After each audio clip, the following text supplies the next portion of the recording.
Hey guys, tonight we're going somewhere tense, somewhere loud, somewhere that never really got quiet. A time when soldiers tried to close their eyes with mortars thudding in the distance, rifles firing in bursts, and the ground itself shaking like it wanted them awake. We're stepping into what it was like for American soldiers during the Tet Offensive in Vietnam, one of the most relentless campaigns of the war. Forget the neat rows of bunks you see in military movies, or the peaceful image of soldiers resting in tidy barracks. The reality was brutal, messy, and sleep was more of a gamble than a guarantee.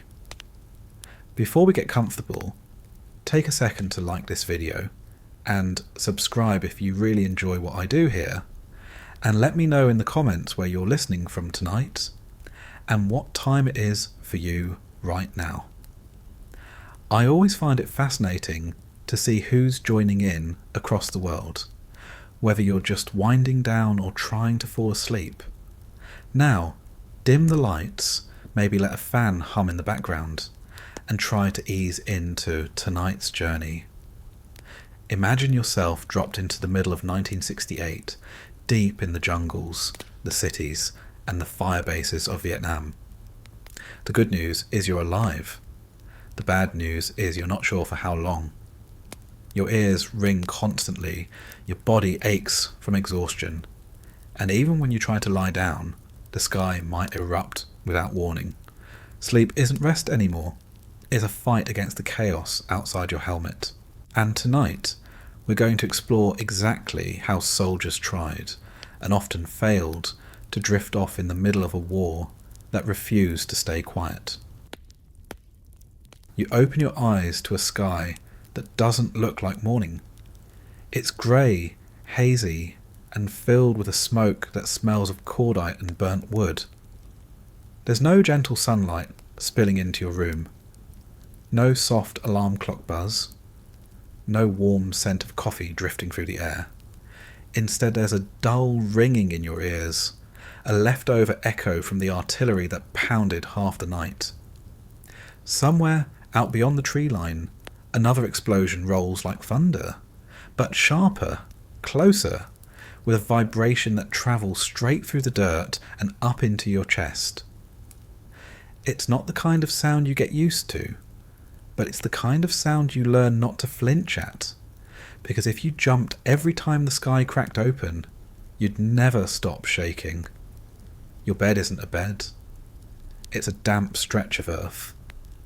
Maybe a foxhole barely wide enough for you to curl in. Maybe a cot if you're lucky enough to be in a base camp. But never anything soft, never anything clean. The blanket you pull around you isn't fluffy or fresh. It's a poncho liner that smells faintly of mildew and mud. Something that's been wet, dried, wet again, and is now somewhere between a rag and a comfort. Your pillow, if you can call it that, is either your pack or your helmet. It's hard, awkward, but at least it keeps your head off the ground, where the ants crawl in endless lines, and the occasional rat decides to make an appearance. The air feels heavy, almost sticky, like you're breathing through a wet towel. You've been sweating all night, even as the temperature dips, because Vietnam humidity doesn't really give you a break. Your fatigues cling to your skin, damp in all the wrong places, stiff in others where yesterday's sweat dried into salt. When you shift, you feel grit between your collar and your neck, a constant reminder that the jungle is always inside your clothes, no matter how much you try to brush it away. And then there's the smell. It isn't one smell, it's a collection. Gunpowder, old smoke from burned out villages, human sweat soaked into canvas and web gear, damp earth, rotting vegetation, and the sharp metallic tang of spent casings that litter the ground around the perimeter. Sometimes it's mixed with something worse, something that makes your stomach twist. The smell of death doesn't really leave a place like this. It just lingers. Faint but unmistakable, no matter how many cigarettes you burn to cover it. You're 20 years old, maybe 21. Back home, that's college age. Here it means you're already worn thin. Your back aches from carrying gear that never gets lighter, your knees throb from squatting in trenches, and your shoulders have permanent bruises from straps that dig in hour after hour. Your body feels older than it should, like someone added 30 years overnight, and sleep never seems to fix it.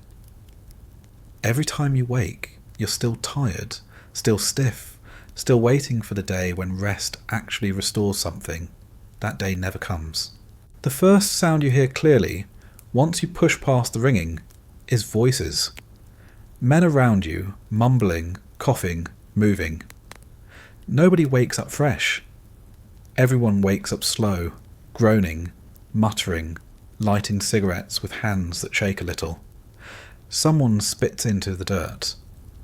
Someone else pulls on their boots without bothering to untie them, because you never really take them off anyway. The leather is cracked, the soles are worn, and the laces are caked with mud.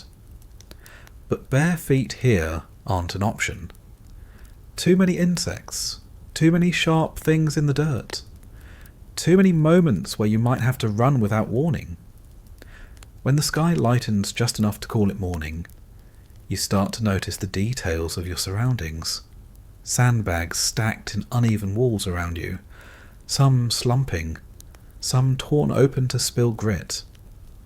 A machine gun propped up on the perimeter, its barrel blackened from use. Helmets resting on the edges of holes. Rifles leaned against anything that will hold them upright. Men move around like ghosts, hollow-eyed, not talking much, just doing what they have to. Someone stirs a canteen cup of instant coffee that tastes more like burnt water than anything else, but it still manages to feel like a lifeline. Someone else chews on a C-ration cracker so hard it sounds like gravel breaking. You rub your eyes, but the dirt doesn't really go away. It's smeared into the lines of your skin, stuck under your nails, permanent no matter how much you scratch. Washing your face isn't part of the morning routine anymore. Water is for drinking, for staying alive, not for comfort. If you want to feel a little cleaner, you might splash some out of a helmet, but it doesn't last. Within an hour, the sweat, the dust, the grime all return. And then there's the fear. It doesn't scream at you. It doesn't announce itself. It just sits there, heavy, constant, humming in the back of your skull. You don't know when the next rocket will come. You don't know if the sniper who fired last night has moved on or is still out there, waiting. You don't know if the village just down the road is quiet, because it's empty, or because someone's watching. So you carry the fear like you carry your rifle, always close, always ready, never set down. You think about home, but it feels far away, unreal. Morning back there would mean warm showers, cereal, the sound of a radio playing music instead of static from the field set. Here, it's the sound of boots crunching on gravel, the metallic clink of an ammo can being moved, the occasional shouted order cutting through the haze. The contrast is sharp, almost painful, and you push it out of your mind before it makes you feel too far gone. Some mornings you wake to silence, and that silence is worse than the shelling. Because silence means waiting, tension, not knowing what's next.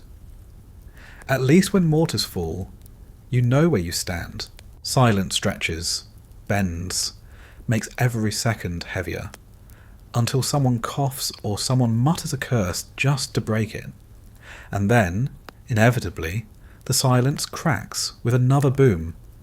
Another burst of gunfire, another reminder that even waking up isn't safe here. Breakfast doesn't come with eggs or toast. It comes in the form of sea rations, cold beans, a can of meat that tastes like salt and metal, a hard candy meant to sweeten the deal. You might choke it down, you might not. Hunger isn't the same when you're this tired. You eat because you have to, not because you want to. And sometimes you don't eat at all, because your stomach knots too tight to care. As the day begins, you realise that waking up here isn't really waking up. You never slept deeply enough to feel like you left consciousness behind. You drifted in and out all night, ears half alert, body twitching at every sound. Rest was shallow, interrupted, more like a series of short collapses than real sleep. And now you're back, upright, trying to find energy that doesn't exist, pushing your body into motion because the war doesn't wait for you to catch up. The ground is littered with shell fragments, cigarette butts, torn pieces of rations packaging. You step over them like they're just part of the landscape, because they are now. The war leaves its debris everywhere, permanent as the mud, scattered as the jungle growth. You lace your fingers around the grip of your rifle, check your ammo without thinking, and move toward the line because that's what comes next. Waking up here isn't the start of a day. It's just the continuation of the night before, and the night before that. An endless cycle where exhaustion never breaks and safety never comes. You don't wake rested. You wake aware. Aware of your surroundings. Aware of the thin line between one more morning and no more mornings at all. And even as your body begs for more sleep, your mind won't let it happen. Because in a war zone, waking up is just surviving long enough to do it again tomorrow. The first thing you notice before you're even fully awake is the sound. It never really stopped during the night, and it doesn't wait politely for you to rub the sleep from your eyes. The soundtrack of this place is relentless, a mixture of distant rumbling and sudden cracks that keep your nerves stretched tight, even when your body is too tired to care. Some blasts are far enough away that they blend into the background, almost like thunder rolling across a stormy sky. Others land close enough that the dirt shakes loose from the sandbags above your heads and sprinkles down into your collar. You learn quickly that the ground itself has a voice here, one that growls and shudders every time an impact hits within range. There's no melody to it, no pattern. Shelling is unpredictable. You can't tap your foot to it.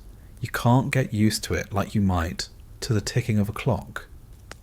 Just when you think there's a rhythm, just when you start counting seconds between blasts, one lands early, too soon, and it jerks your whole body forward like you've been shoved. The waiting is as bad as the sound itself. Every pause stretches thin, the silence heavy with the question of when the next one will fall. Some nights there are minutes between detonations, enough to lull you into thinking it might be over. And then the earth opens up again with a crack that rattles your teeth and leaves your ears ringing. Your body reacts before your brain does.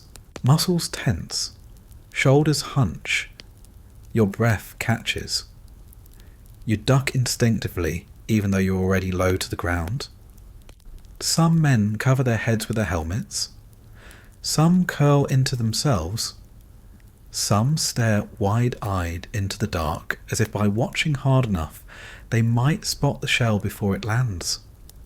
You tell yourself you'll get used to it, that eventually it will fade into background noise, but it never does.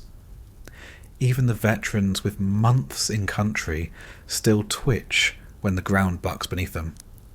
Fear doesn't go away. It just gets quieter, buried under layers of exhaustion. until it bursts back through when a shell lands too close. The sound isn't just loud, it's layered. There's the sharp crack of the artillery piece itself, a split-second warning carried through the night air. Then comes the whistling, a thin shriek that drops in pitch as the shell descends. It's the kind of sound that makes your stomach sink, because by the time you hear it, there's nothing to do but hope. A heartbeat later, the explosion rips the air apart, a flat concussive blast that seems to shove the atmosphere outward in all directions at once.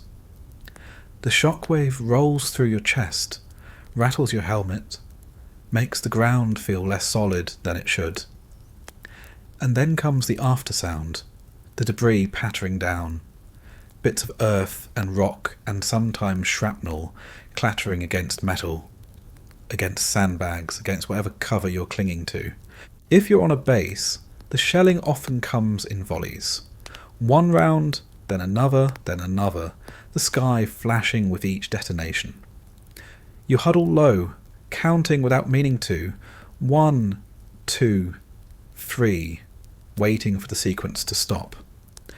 But it doesn't always. Sometimes it's just a handful of rounds. Other times it's dozens, stretching out until the night feels endless. And even when it ends, the echoes linger, bouncing off the tree line, rolling across the rice paddies, fading slow like the hum of an old machine that refuses to shut down. Out in the field, it's different.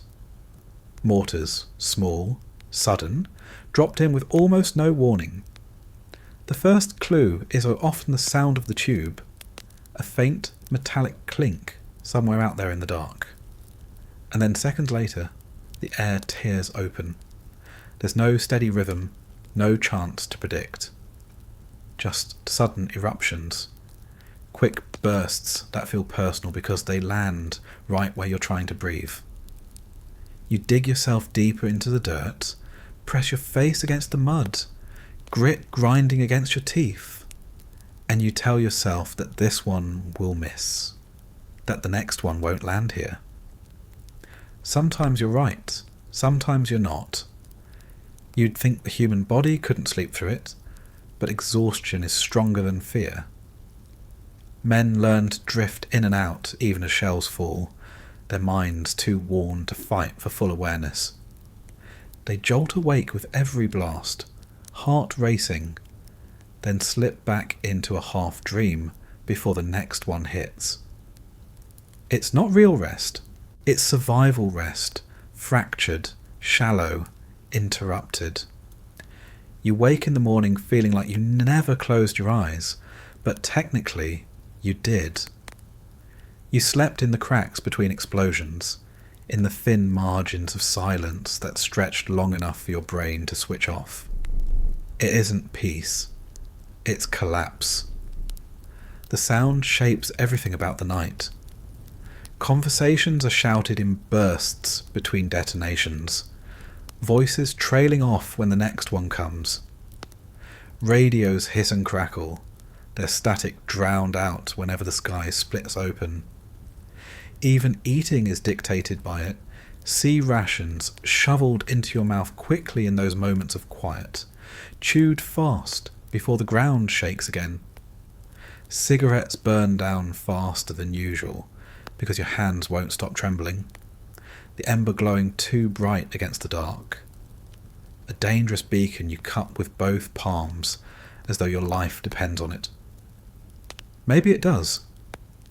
There's a strange comfort in shared sound. When the shelling starts, no one pretends to be brave. Everyone flinches. Everyone curses under their breath. Everyone presses lower into the dirt. You hear the man next to you breathing hard, just as scared as you are, and somehow that makes it easier to endure. The shelling doesn't pick favourites. It doesn't matter if you're tough, if you're young, if you're ready. It's random, and that randomness levels everyone. Over time, your mind starts cataloguing the noises. You learn to distinguish outgoing artillery from incoming.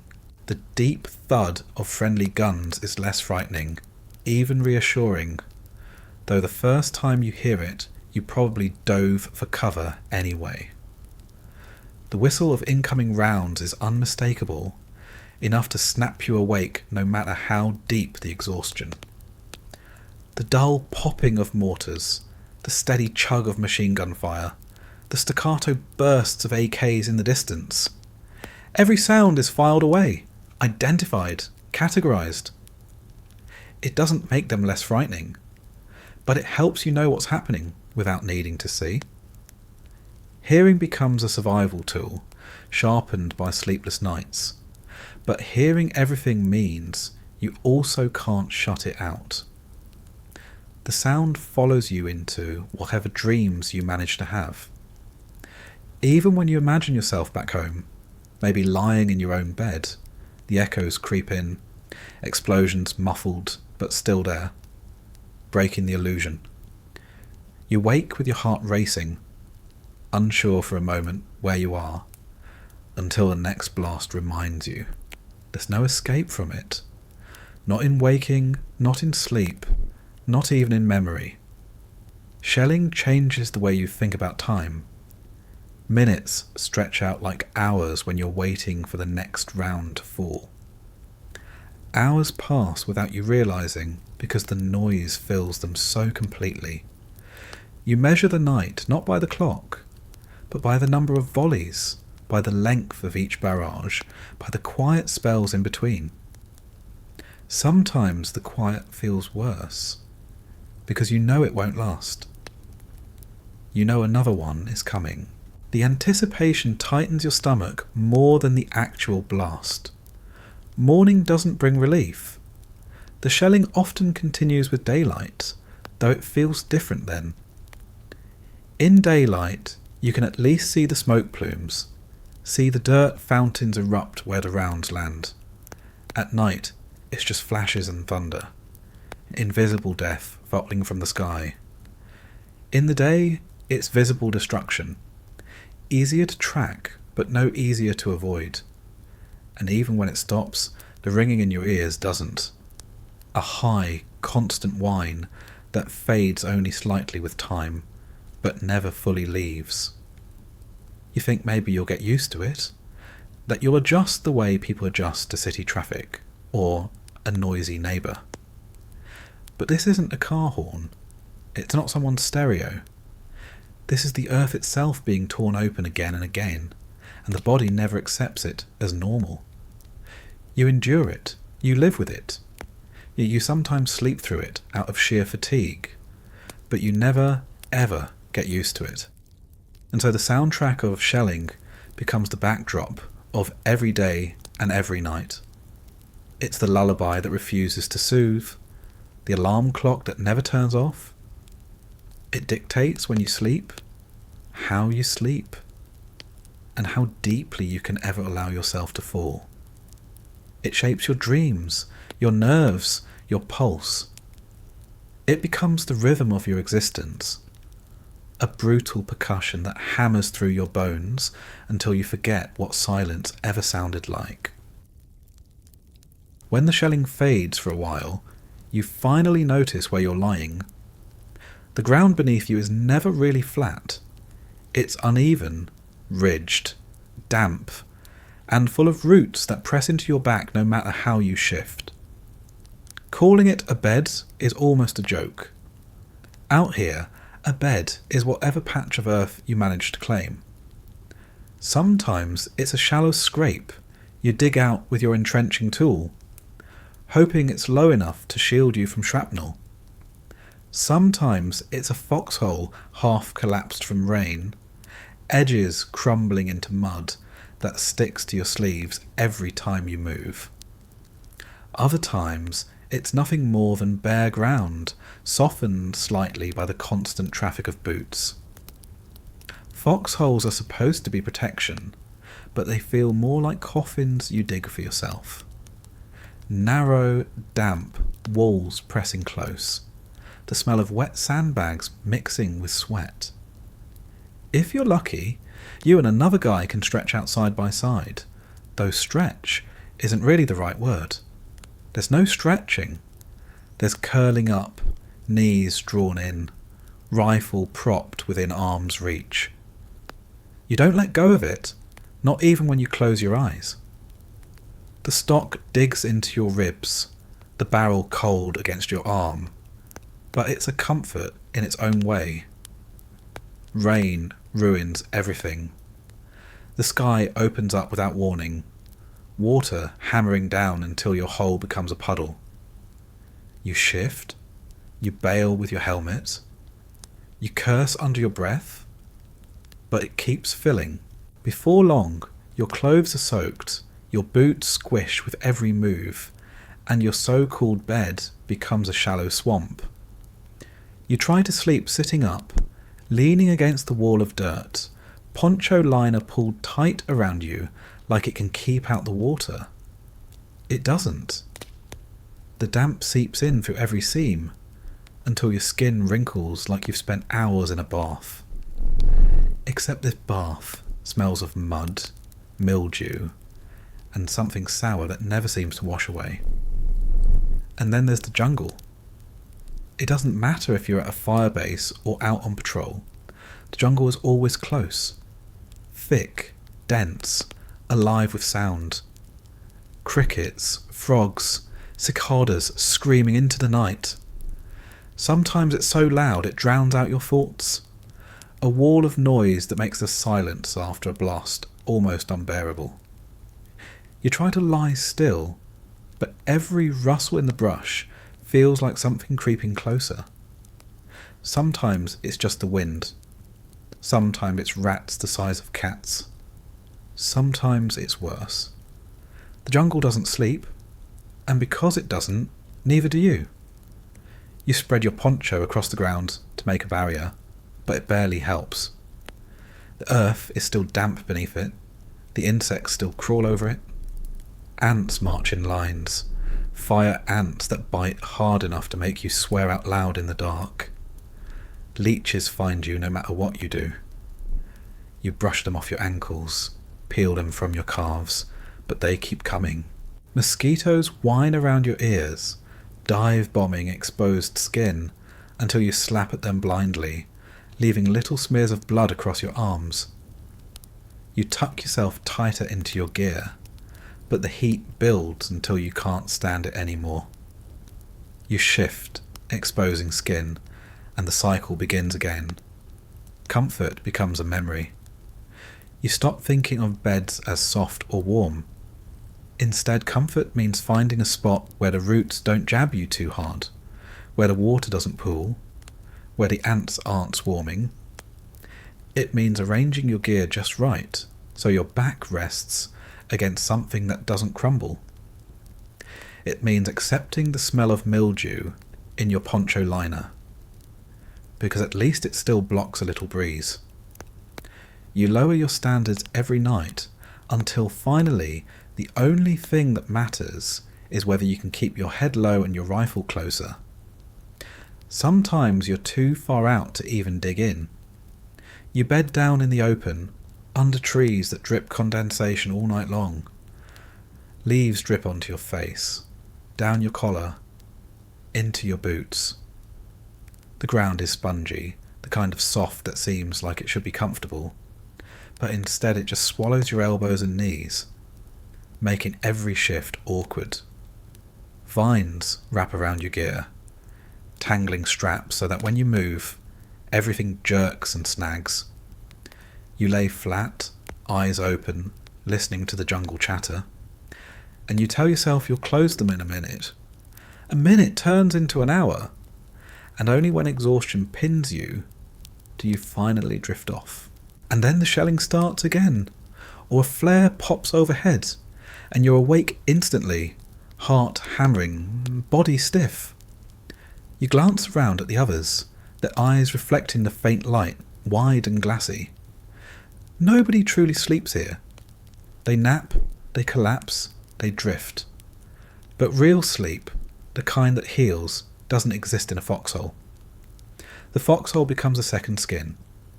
You crawl into it at dusk, curl up with your rifle, your poncho liner, your canteen. You memorize every lump, every slope, every spot where the mud seeps. You know where to rest your head so it doesn't roll into the water, where to press your boots so they don't slide into the muck. You adjust, adapt, accept, but you never really get used to it. Every night is another reminder that the ground you sleep on could be the same ground that buries you, and still you keep lying down in it, because there's nowhere else to go. The air presses down on you all day and all night, thick and heavy, like an extra layer you can't take off. It clings to your skin, damp and sticky, until even the thought of being dry feels like a fantasy. There's no escape from it. You sweat when you're moving, you sweat when you're standing still, and you sweat when you're lying flat in your hole trying to convince yourself it might be cool enough to rest. The humidity doesn't care whether the sun is up or down. It just wraps around you, settles into your fatigues, and makes sure you never really breathe cleanly. Every inhale feels wet, every exhale heavier than the last. Your uniform never dries. It soaks through with sweat during the day, and at night the damp air keeps it clammy against your skin. You try to peel the fabric away, to shift so it stops sticking, but it always slides back, plastered to your shoulders, your back, your thighs. Boots stay soggy, socks spongy, skin soft and pale where it's been wet too long. Blisters form, then break, then fill again. Fungus takes root between toes, underarms, in the folds of skin that never see daylight.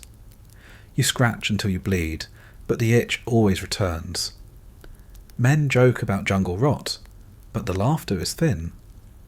Everyone has it. Nobody gets rid of it. And then come the mosquitoes. They arrive as soon as the light fades, humming low, circling in clouds so thick you can see them glint in the flare light. They find every inch of exposed skin, every gap in your collar, every loose button. You slap at them constantly, but there are always more. Their whine is endless, a high-pitched needle that drills into your ears no matter how tired you are. They bite through thin fabric, bite your knuckles, bite your eyelids when you close them. You wake with swollen welts, your skin covered in little raised bumps that burn and itch until you can hardly think. The worst are the nights when you forget to reapply repellent. That acrid smell, sharp and chemical, becomes your only defence. It burns your nose, stings if it touches raw skin, but you smear it on anyway, thick and greasy. It never lasts long. Sweat washes it away, rain dilutes it, and before long you're swatting again, desperate, trying to cover your ears with your poncho liner, trying to keep them from crawling inside. Some men light cigarettes and let the smoke curl around them, a weak shield, but all it really does is sting your eyes while the mosquitoes land anyway. Other insects join in. Ants march in by the dozens, nipping your ankles. Beetles drop from branches, clicking against your helmet in the dark. Cockroaches skitter across your chest, bold enough to nest inside boots left unattended. Rats appear too, drawn by scraps, bold enough to crawl across your legs as you lie still. Sometimes they gnaw at rations left within reach. Sometimes they just run over you like you're part of the landscape. You twitch, you shove them away, but you stop being surprised. Nothing surprises you after a while. The heat makes it worse. Your body wants to rest, but the air suffocates you. Sweat drips into your eyes. Salt stings the raw patches where fabric rubs. You strip down as much as you dare, but modesty isn't the issue, it's survival. Exposed skin means bites, cuts, scratches that fester in the damp. Covered skin means heat rash, constant itching, sores that never heal. There's no right answer. Either way, your body loses. Lying in your foxhole, you hear men shifting constantly, rolling from side to side in search of a cooler patch of earth. You hear the steady slapping of hands against arms and legs, muffled curses whispered into the dark.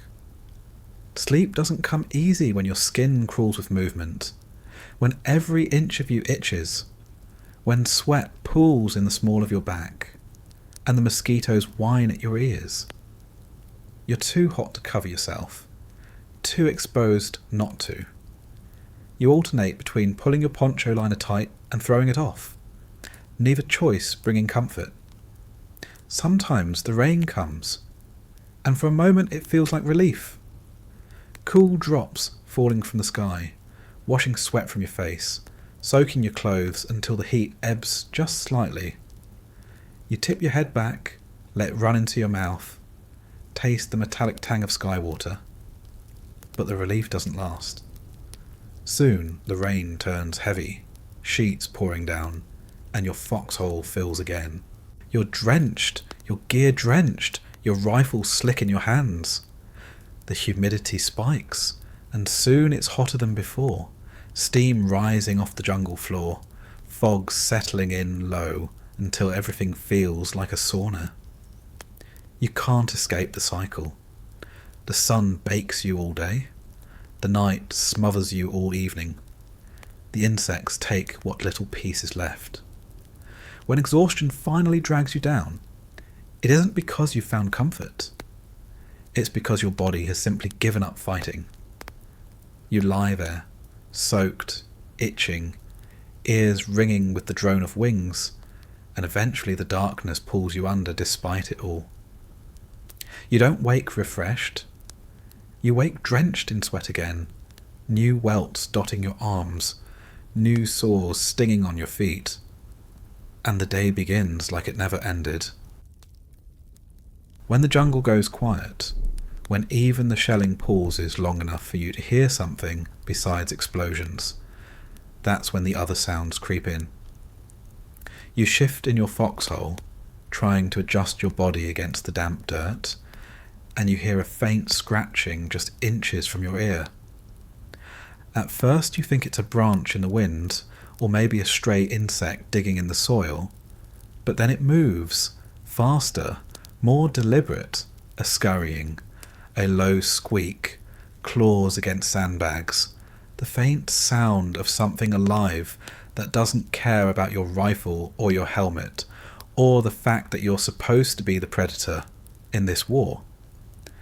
Out here, the rats rule the night, and you're just another warm body for them to crawl across.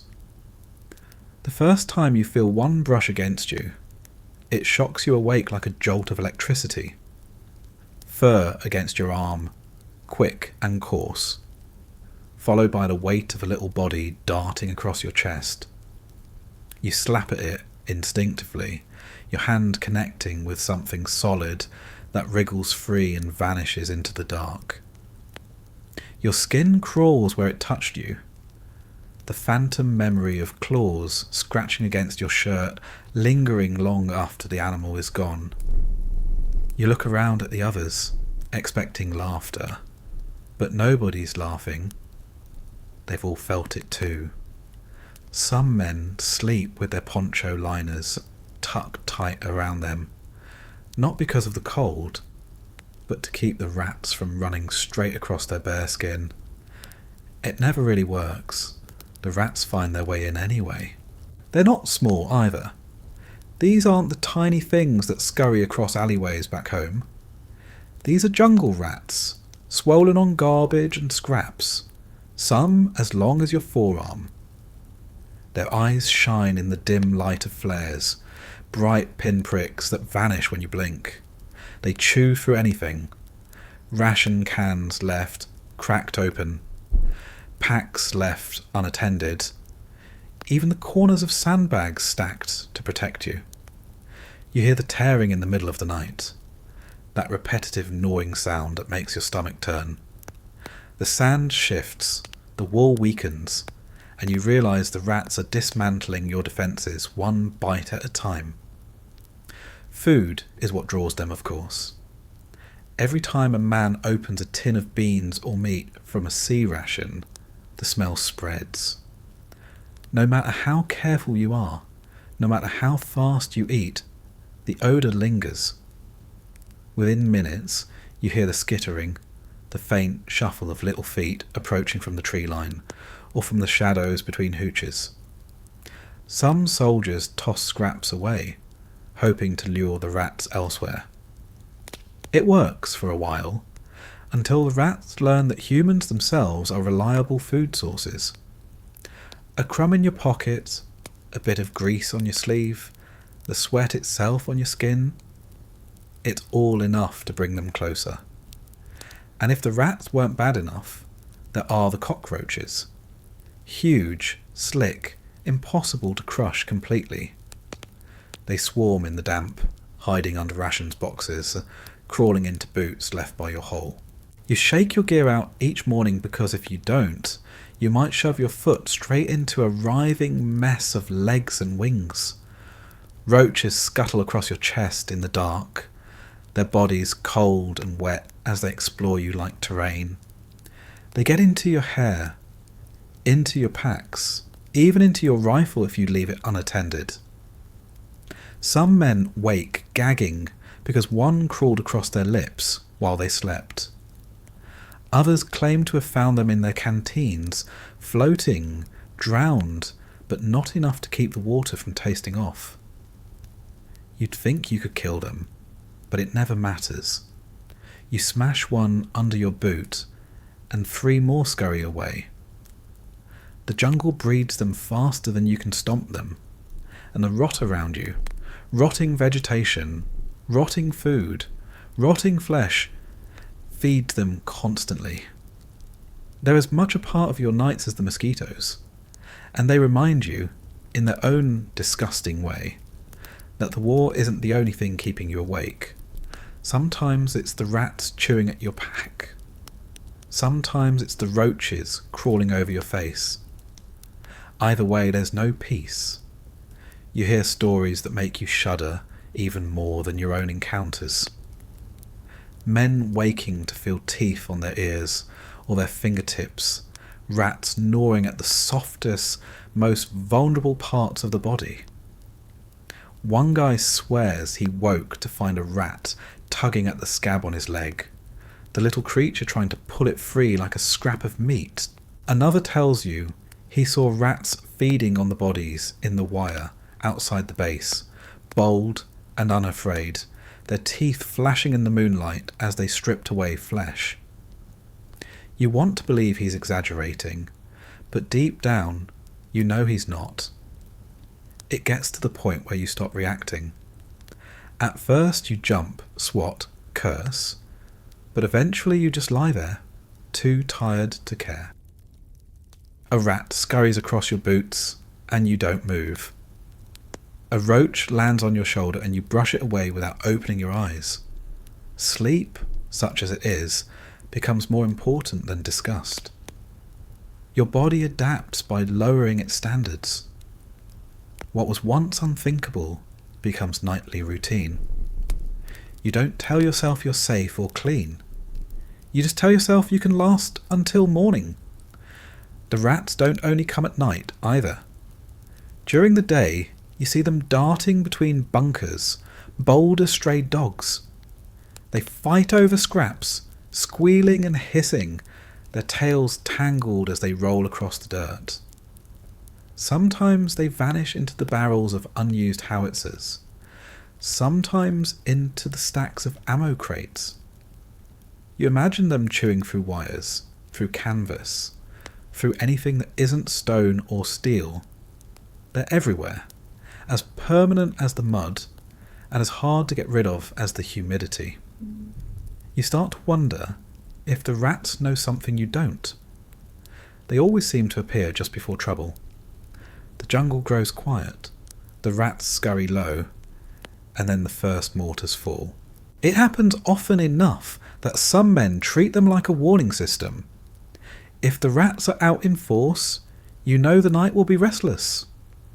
If they vanish suddenly, you tighten your grip on your rifle because something worse is coming. It's superstition maybe, but superstition is all you have when you're this tired, this dirty, this out of control. Even inside your head you can't escape them.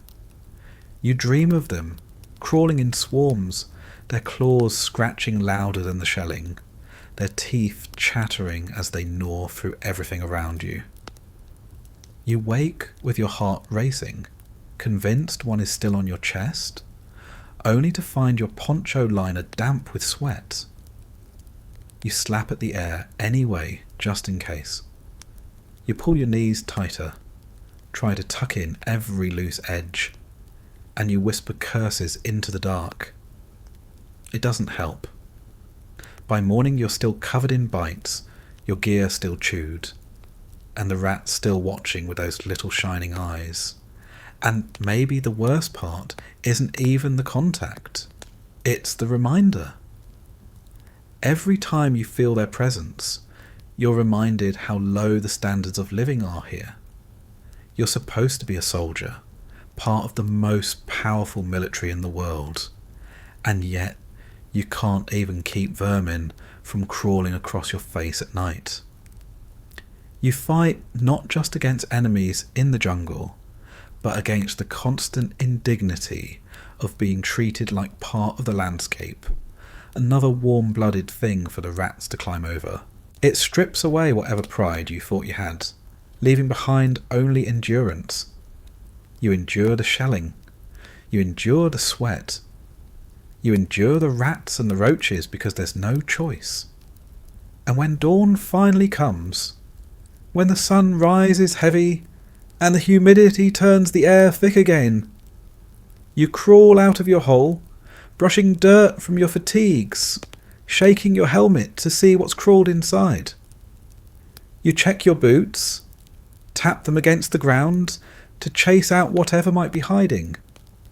You wipe your canteen with your sleeve before drinking, not because it's clean now, but because it's better than nothing. You watch the rats scurry back into the brush as if they own the place, and in some ways they do. You mutter to yourself that tonight will be different, that maybe you'll finally get some sleep without them. But you know it's a lie.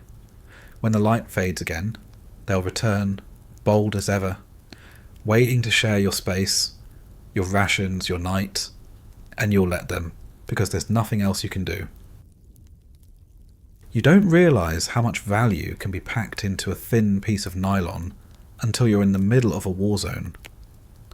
The poncho liner, issued with almost no ceremony, ends up being the closest thing to comfort a soldier has. It's light, crinkly, not much thicker than a padded sheet, stitched in little squares that look cheap but somehow hold together through rain, mud, and nights full of crawling insects. Back home, it would be nothing. Out here, it becomes everything. It's not warm in the way a blanket back home is warm. The jungle air is hot and wet most of the time, not cold, but it tricks you anyway.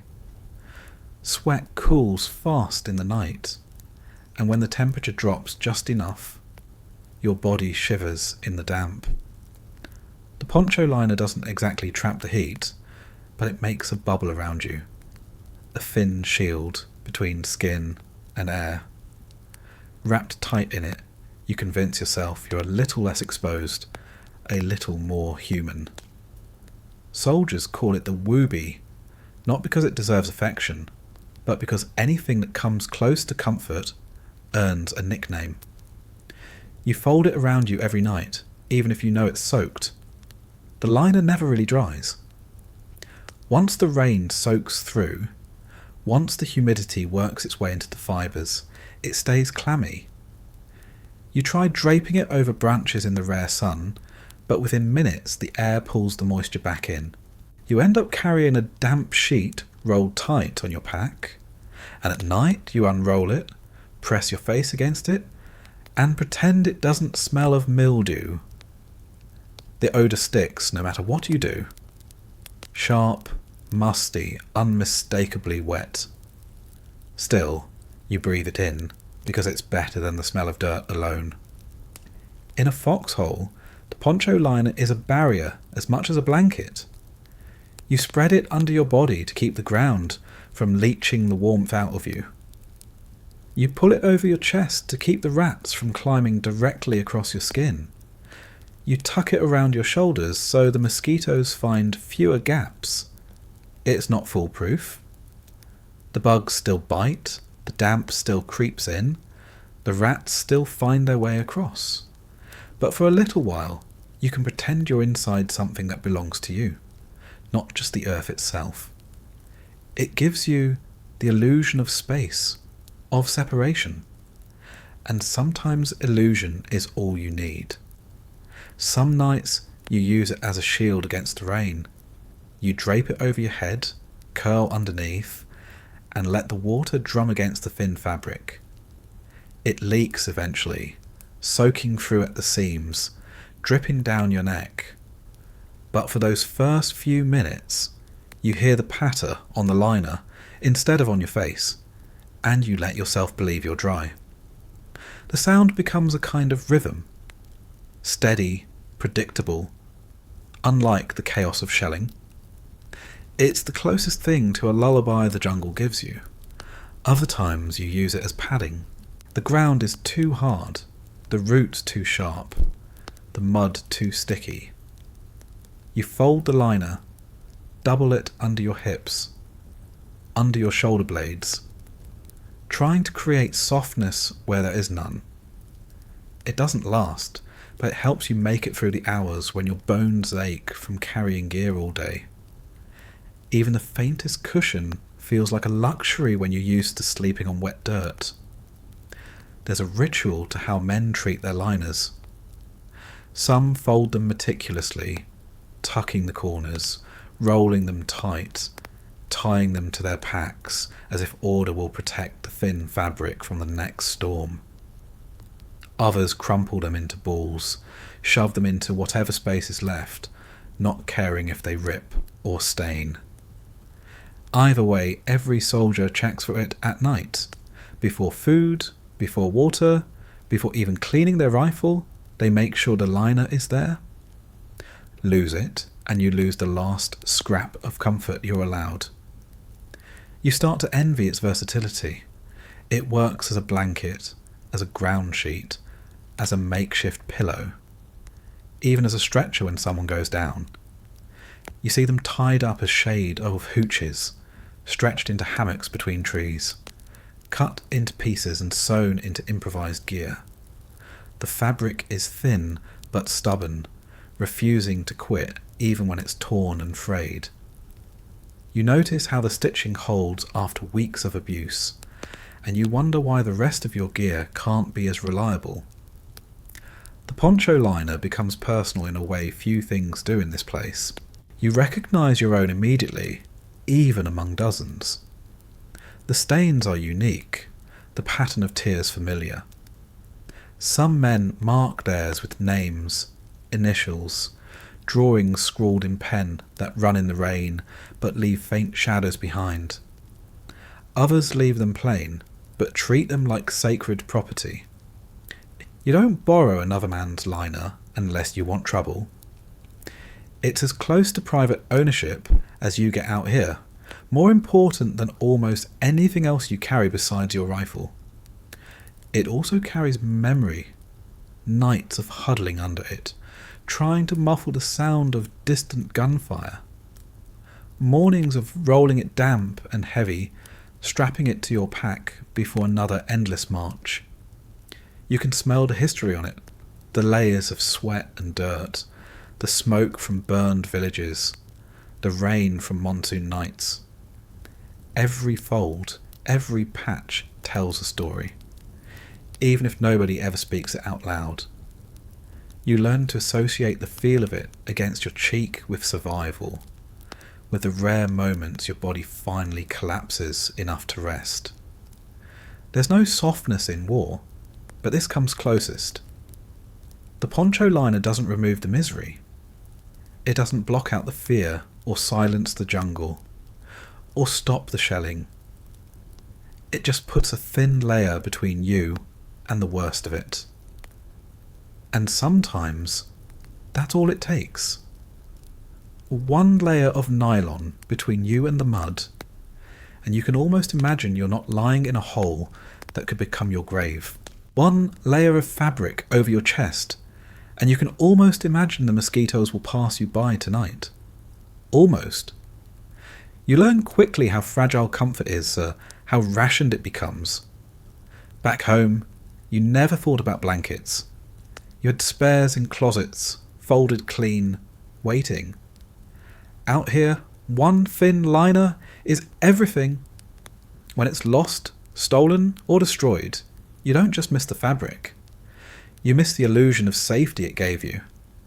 You feel exposed, stripped, as though the jungle itself finally reached past your gear and touched you directly.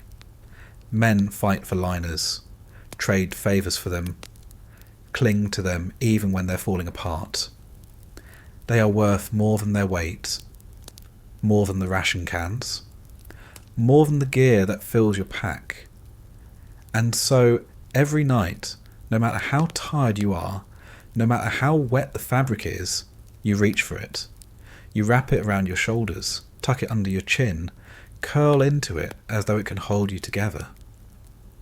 It's not comfort in the true sense. It's not warmth, softness, or safety. It's survival comfort. The thin thread that convinces you to keep closing your eyes even when you know the night holds more fear than rest. When the morning comes and you peel yourself out of it, damp and stiff, you roll it back up carefully. You strap it down, check the knots, make sure it won't slip free when you march. You look at the men beside you, each with their own liner strapped to their packs, and you know they all feel the same. It's the only thing you get to carry that reminds you what comfort used to feel like, even if only faintly. And in a place where everything else is about survival, that faint reminder is worth more than gold. The first thing that really tells you where you are isn't what you see, it's what you smell. Before your eyes adjust to the dim light, before your ears pick up the low hum of insects or the occasional crack of a rifle in the distance, your nose already knows. The jungle doesn't have one scent. It's dozens layered on top of each other, all clashing, none of them clean. Damp vegetation, mildew, rot, and the faint sweetness of plants decomposing. But those fade into the background quickly, because two smells always overpower everything else: gunpowder and sweat. They cling to you. They cling to your gear. They seep into your skin until you don't even notice them consciously anymore. They become the air you breathe, the ground you walk on, the very fabric of your days and nights. Gunpowder is sharp, acrid, impossible to mistake. The first time you smell it, you wrinkle your nose, cough, try to wave it away like smoke from a campfire. But out here, it's not just smoke drifting through trees. It's an invisible marker of violence, of explosions that left holes in the earth and sometimes in people. The smell lingers long after the sound fades. A firefight may end, the jungle may go quiet, but the powder hangs heavy, caught in the damp air, burning your nostrils with every breath. It settles on your clothes, on your helmet, in your hair, so that even when you move miles away, you carry the scent with you. You don't just fight in it, you live in it. Sweat is the other constant. Out here, your body never stops producing it. The heat pulls it from you all day. The humidity keeps it from evaporating. and the result is a permanent dampness that soaks your fatigues until they feel glued to your skin. At first you wipe your forehead, mop your face with a sleeve, shift your shirt in hopes of drying. Eventually you stop trying. You accept the wetness as your normal state. Every inch of your clothing smells of it. Sharp with salt, heavy with dirt, stale from being soaked and dried over and over without ever being washed. Your pack smells of it. Your rifle sling smells of it. Even the poncho liner you curl up in at night has absorbed it so completely that you can't separate yourself from it anymore. Together, gunpowder and sweat form a combination that defines every hour. It's not like perfume, not like food cooking, not like anything you'd want to bottle. It's heavy, metallic, sour, bitter. Sometimes it makes your eyes sting. Sometimes it makes your stomach turn when you're already worn thin. But after weeks, months, you stop fighting it. You inhale it the way you inhale oxygen. It's simply there, the background note of everything you do. When artillery goes off, the powder smell intensifies. You crouch in your foxhole, ears ringing, dirt showering down, and you taste it at the back of your throat. Burnt, chemical, unmistakable. It gets caught in your teeth, coats your tongue until even your rations taste faintly of it. Cigarettes don't mask it. Coffee from a canteen cup doesn't wash it away. You chew gum, you chew candy from the accessory packs, but still the sharp bitterness clings. At night, you wake with your mouth dry, your tongue rough, and the first thing you taste isn't your own spit, but the faint residue of explosives in the air. Sweat fills every other gap. You lie down in your hole at night, and the fabric against your back is already damp from hours of contact. Your boots squelch when you pull them off, the inside soaked, socks so saturated they reek of fungus and rot. The smell doesn't just cling to you, it grows. Bacteria breed in the constant dampness, multiplying until the stink becomes a living thing. You scratch at rashes under your arms, behind your knees, between your toes, and the smell only sharpens. Men sit side by side in hooches, their gear stacked, their bodies radiating heat, and the collective odour fills the space like a physical fog. Nobody bothers to comment. Nobody apologises. Everyone smells the same. The combination makes you recognisable to yourself. Soldiers say you can smell a patrol before you see it. Sweat mixed with gun oil, rations and gunpowder drifting ahead of men like a warning. The jungle has its own smells, yes, but humans carry theirs like banners. You realise it when you pass through a village. The locals can smell you before they see you. You're marked, not just by uniforms and weapons, but by the sharp tang of chemicals and the sourness of exhaustion. You can't wash it away. You can't hide it. It becomes your signature. On bad days, the smells grow stronger. After heavy shelling, the powder is so thick it feels like smoke trapped in your lungs. You cough black phlegm, spit it into the dirt, wipe your lips on your sleeve, and keep breathing. After long marches in the heat, sweat soaks your pack straps until they leave dark stains on your shoulders. The fabric stiff with salt when it dries. You lick your lips, taste the bitterness there, and know it's coming from your own skin. Mixed in are other odours that make the blend worse. Rotting food left from rations chewed by rats. Trash pits smouldering just outside the wire, where plastic and waste burn in smoky heaps.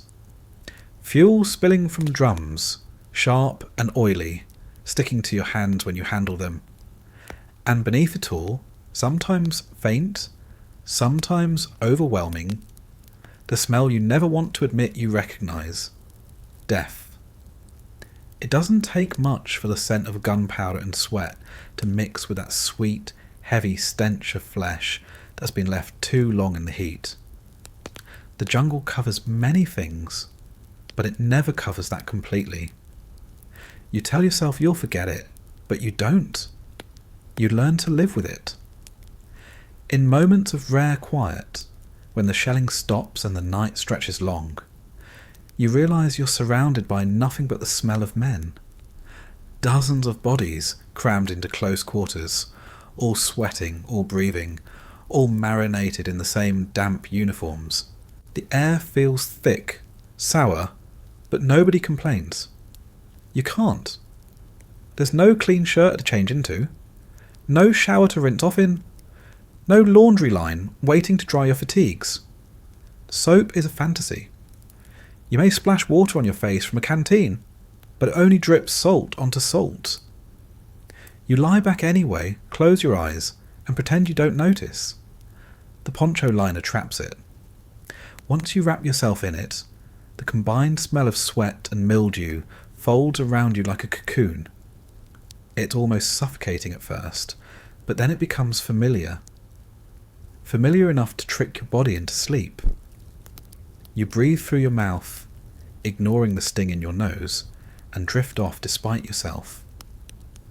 It's not pleasant, but it's constant. The smell doesn't fade.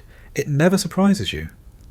And in a war where surprise often means death, the predictability of odour almost feels safe. Every now and then, when mail arrives and someone cracks open a package from home, the contrast is staggering. You smell cookies baked weeks ago, faint but still sweet. You smell soap, a bar slipped in by a mother or girlfriend. You smell fresh tobacco from a pack that hasn't been soaked in humidity. For a few minutes, your brain remembers what clean used to be. Men pass the package around, not even to eat but just to inhale, to remind themselves of another world. But the smell fades quickly, swallowed by the stronger ones. Before long, it's just gunpowder and sweat again, the jungle reclaiming the air. It wears on you in ways you don't expect. You stop craving food because everything tastes like powder. You stop caring about clothes because nothing smells fresh anyway. You stop expecting your body to ever feel clean. When you imagine going home, the first fantasy isn't about safety or freedom. It's about stepping into a shower, letting hot water pound your skin until the layers of stink finally peel away. You dream of soap foam, of clean sheets, of breathing without the tang of explosives in your throat. But out here, that's just a dream. Reality is the same every night. You curl into your liner, press your face into your sleeve, and take in the same mixture you've taken in since you arrived. Sharp gunpowder, sour sweat, a hint of mildew, a trace of rot. You tell yourself you can handle it, and you do. Not because it gets easier, but because you don't have a choice. And as the night drags on, as the shelling starts again in the distance, and the sweat continues to soak your collar, you breathe it all in without flinching. Because this is what life smells like when survival is all that's left. You don't take your boots off at night, not out here. It's one of those rules that doesn't need to be written down, because everyone already knows. Boots stay on, laces tied, mud caked, soles heavy. Because the jungle doesn't give you a warning when it's about to rip you out of whatever shallow sleep you've managed to fall into. You can't afford to waste time fumbling with footwear when mortars start falling, when flares light up the sky, when the sergeant is yelling for everyone to move. By the time you would have gotten them back on, it might already be too late, so you sleep in them. Always? It sounds simple, but it isn't. Boots aren't meant to be worn 24 hours a day, 7 days a week, without pause. The leather grows stiff, the seams press into your ankles, the tongues dig ridges into your shins. Socks stay damp, never drying fully, so your feet live in a swamp of their own. Skin softens until it peels. Blisters rise, burst, refill. Toes swell, nails turn black. Some fall off altogether. The smell that builds inside those boots is its own enemy, sharp enough to make your stomach twist when you pull them off after weeks of patrol. But most of the time, you don't pull them off.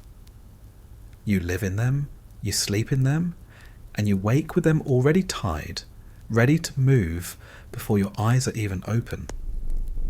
The weight is constant. When you lie down at night, you feel them pulling at your calves, dragging against the edge of your poncho liner. They rub together when you shift, gritty with mud and dust that never washes out. Sometimes you kick in your sleep, trying to shake them loose, but the laces hold, and you wake with your legs tangled in the liner, boots knocking against each other like dead weight.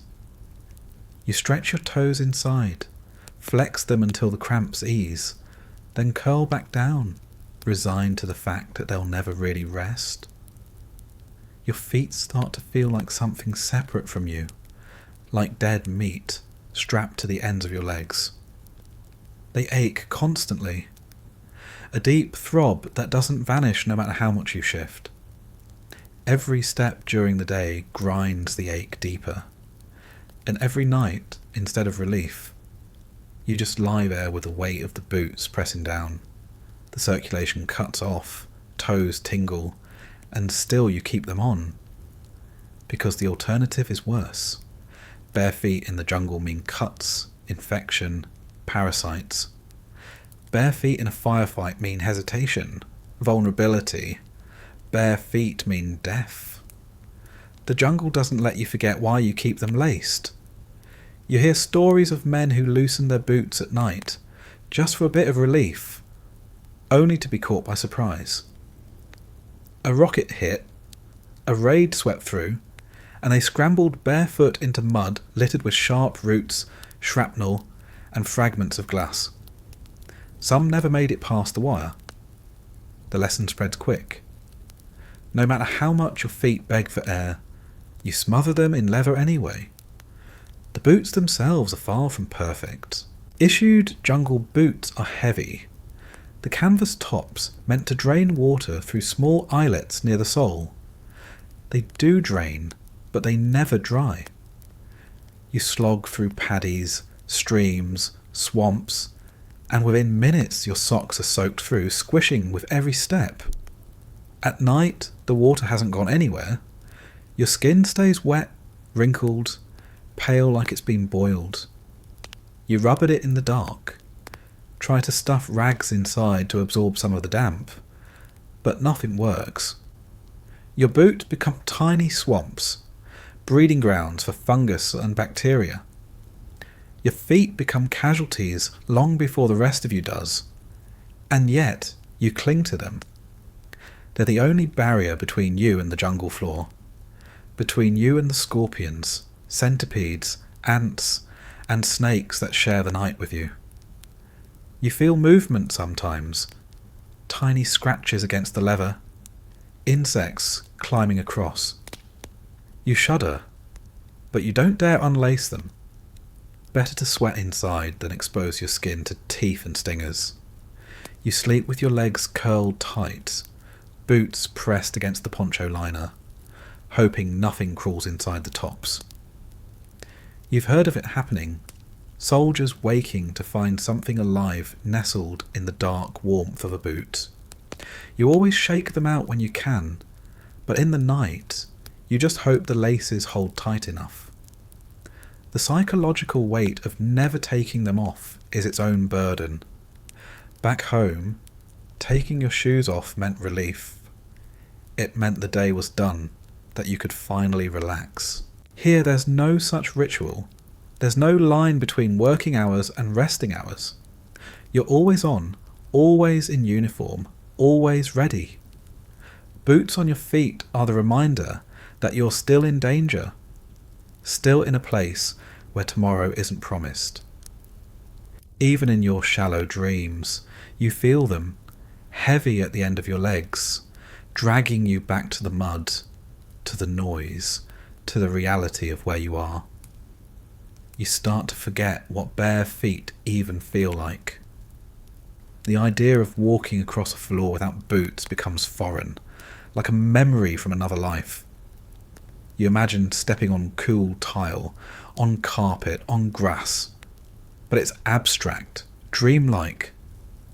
Out here, the only surfaces you know are mud, stone, and the shifting weight of the jungle, all of it navigated with boots laced tight. When you finally do take them off, usually during a rare lull, the sensation is almost shocking. Air on your skin, lightness in your steps, the absence of weight dragging you down, but it's fleeting. Within minutes, the order comes down, or the silence breaks with another burst of fire, and the boots are back on, heavier than before. Some soldiers try tricks to make it easier, loosening the laces just enough to slip them off quickly, stuffing socks with talcum powder to soak up moisture, cutting the tops to let air in. None of it really works. The jungle wins. The boots rot, the stitching frays, the soles split, and still they're worn until there's nothing left to hold them together. Replacement pairs are issued, but they don't last long either. The environment chews them up as easily as it chews you. The bond you form with those boots isn't affection, it's necessity. You hate them, curse them, dream of the day you can throw them into the nearest river. But you also know you wouldn't last a day without them. They carry you through paddies, up slopes, across villages. They anchor you when the ground shakes with explosions. They keep you on your feet when fatigue tries to drag you down.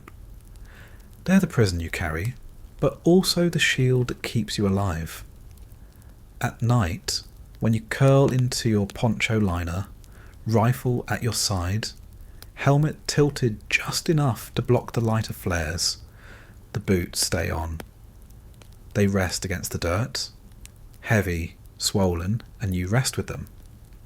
You stretch your toes inside until the cramps fade, breathe through the smell rising from them, and close your eyes anyway. Sleep comes fitfully, interrupted, shallow, but it comes. And when the night splits open with gunfire, or the order to move, you're already half ready. You scramble up, shoulders aching, knees stiff, and you don't waste a second on laces.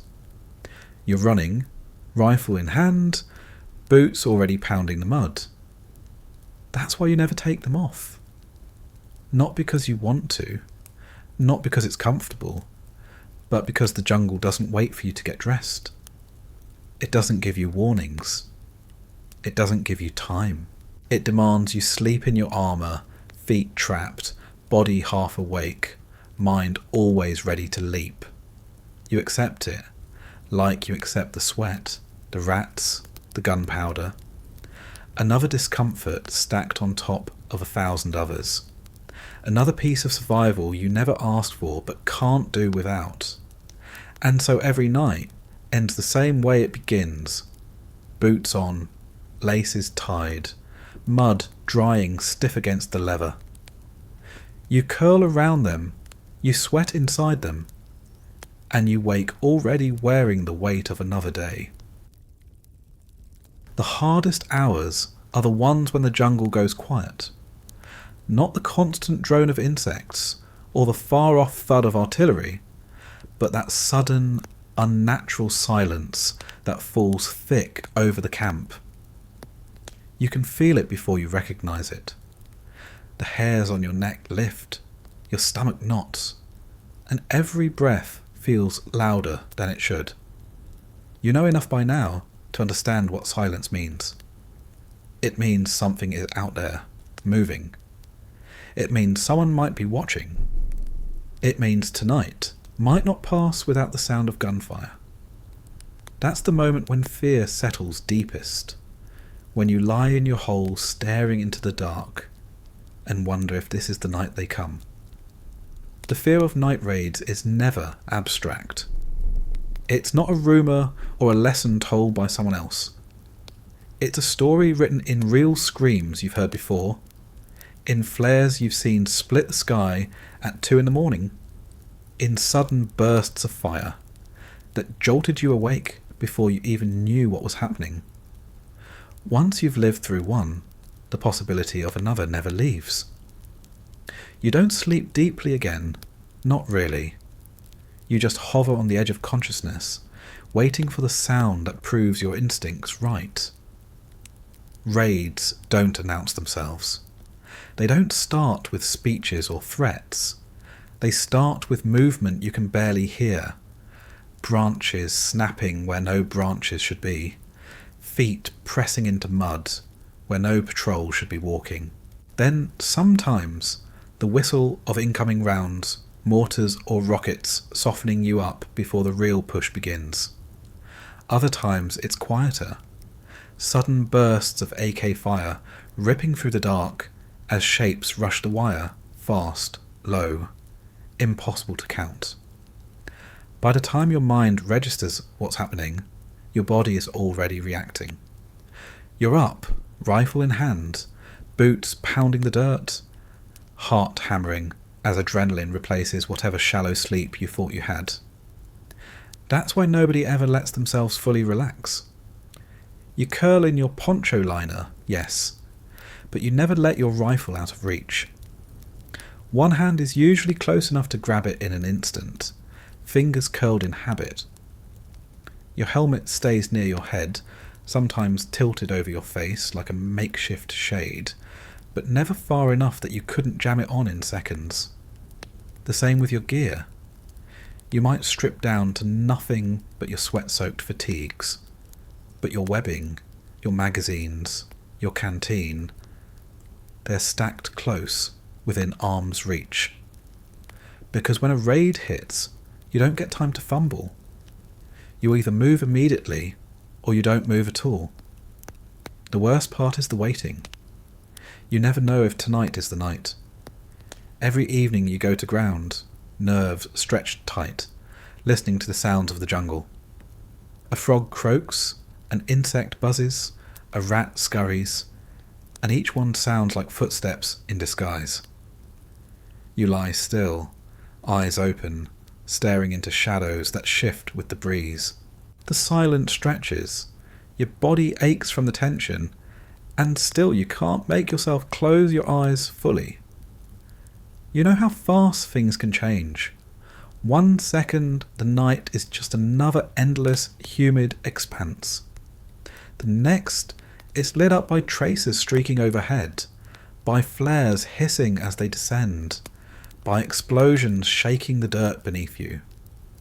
Sleep becomes a negotiation with your own fear, a deal where you close your eyes only if you promise yourself you'll wake at the first wrong sound.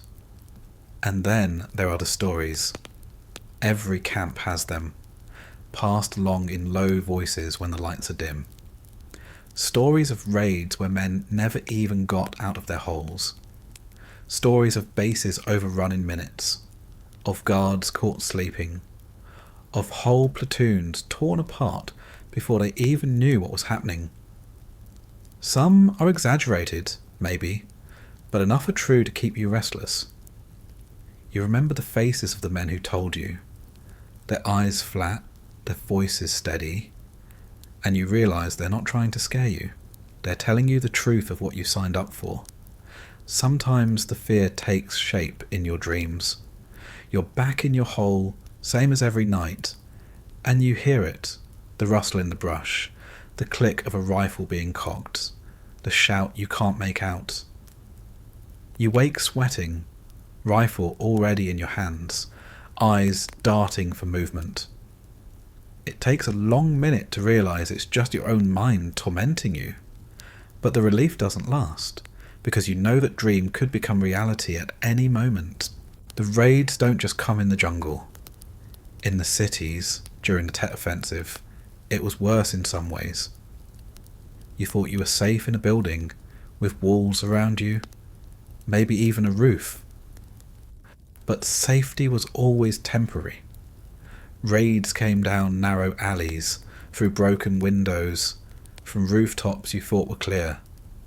Rockets punched holes in walls, and fighters poured through before you had time to react. Night became a time of endless listening. Boots against tile, whispers in a language you didn't understand, the faint clink of metal against metal. Every sound was a warning, every shadow a possible death.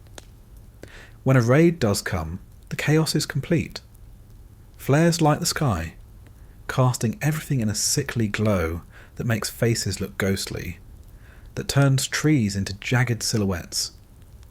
The air fills with smoke, dust, powder, the sharp tang of explosives mixing with the sweat already dripping down your neck.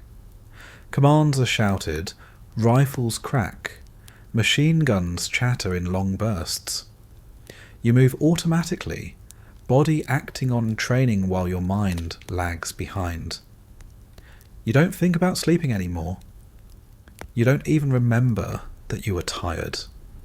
The fear has replaced it completely, pumping through your veins with every beat of your heart. And when it's over, when the firing slows, when the shouts fade, when the jungle returns to its steady drone, you're left shaking, hands cramped around your rifle, sweat dripping cold now instead of hot. You try to lie back down, but the adrenaline doesn't drain easily. You stare at the sky until it fades from black to grey, eyelids heavy but refusing to close. The fear of another raid keeps you pinned in half-consciousness. Even if nothing happens again for the rest of the night, you don't get real rest. You just wait for daylight to prove you survived another one. That cycle repeats. Night after night, even when the raid doesn't come, you fear it might. The fear itself becomes another weapon, another way the war grinds you down. You stop expecting to feel safe. You stop believing in quiet. You start living in the in-between state, not awake, not asleep, not calm, not frantic. Just existing, listening, waiting. The fear of raids becomes part of you, like the weight of your boots, like the stink of gunpowder, like the damp of your poncho liner. It's never gone, never far. It lingers in your chest even when you're laughing with the others during the day, even when you're eating a cold can of beans, even when you let yourself smile at a letter from home. Night always comes, and with it, the silence that isn't silence at all. So you keep your rifle close, helmet near, boots on, body tense. You let yourself drift, but not fully. Because out here, raids aren't a possibility. They're an inevitability. And the fear of them ensures that you never really close your eyes all the way. There's a rhythm to exhaustion out here, a kind of dragging weight that sets in after days and nights of never really sleeping. It's not the exhaustion you know from home, the kind that comes after a long shift or a late night. This is different. This is the kind that seeps into your bones and settles there, the kind that blurs the edges of everything until even fear feels muted. You walk, you dig, you fire, you eat when you can, but most of the time you're moving on autopilot, body one step ahead of your brain. And when your body can't push anymore, you collapse wherever you are, half asleep, even if the sky is still lit with tracers. That's when the cigarettes come in. Not because they make you feel good, not even because you really like the taste. They're just the only thing that cuts through the fog, the only ritual that convinces you to take a breath, light something, and focus for a moment. Cigarettes are currency in the field. Everyone carries them, trades them, hoards them. Some men smoke through their packs in days. Others ration them out like gold. But nobody says no when one is offered. Out here, a cigarette is more than tobacco. It's a pause button. It's a chance to anchor yourself in something simple when the world feels too heavy to hold. You light one in the dark, cupping your hands around the flame so the glow doesn't give you away. The smell mixes with the gunpowder, the sweat, the mildew, blending into the same haze you've been breathing for weeks. You inhale, feel the smoke scratch the back of your throat, and for a second, the jitter in your hand slows. The buzz isn't much. It doesn't really wake you up or make you sharper, but it gives you a rhythm. Drag, exhale, drag, exhale. The repetition calms you more than the nicotine itself. It makes you feel like you're in control of something, even if it's just the length of time it takes to burn down to the filter. Cigarettes fill the gaps between raids, between marches, between bursts of chaos. When you sit in your foxhole waiting for whatever comes next, you smoke. When the sergeant calls a halt on patrol, and you crouch in the mud, you smoke. When the shelling finally stops long enough for silence to stretch too wide, you smoke. It's the thing you do when there's nothing else to do.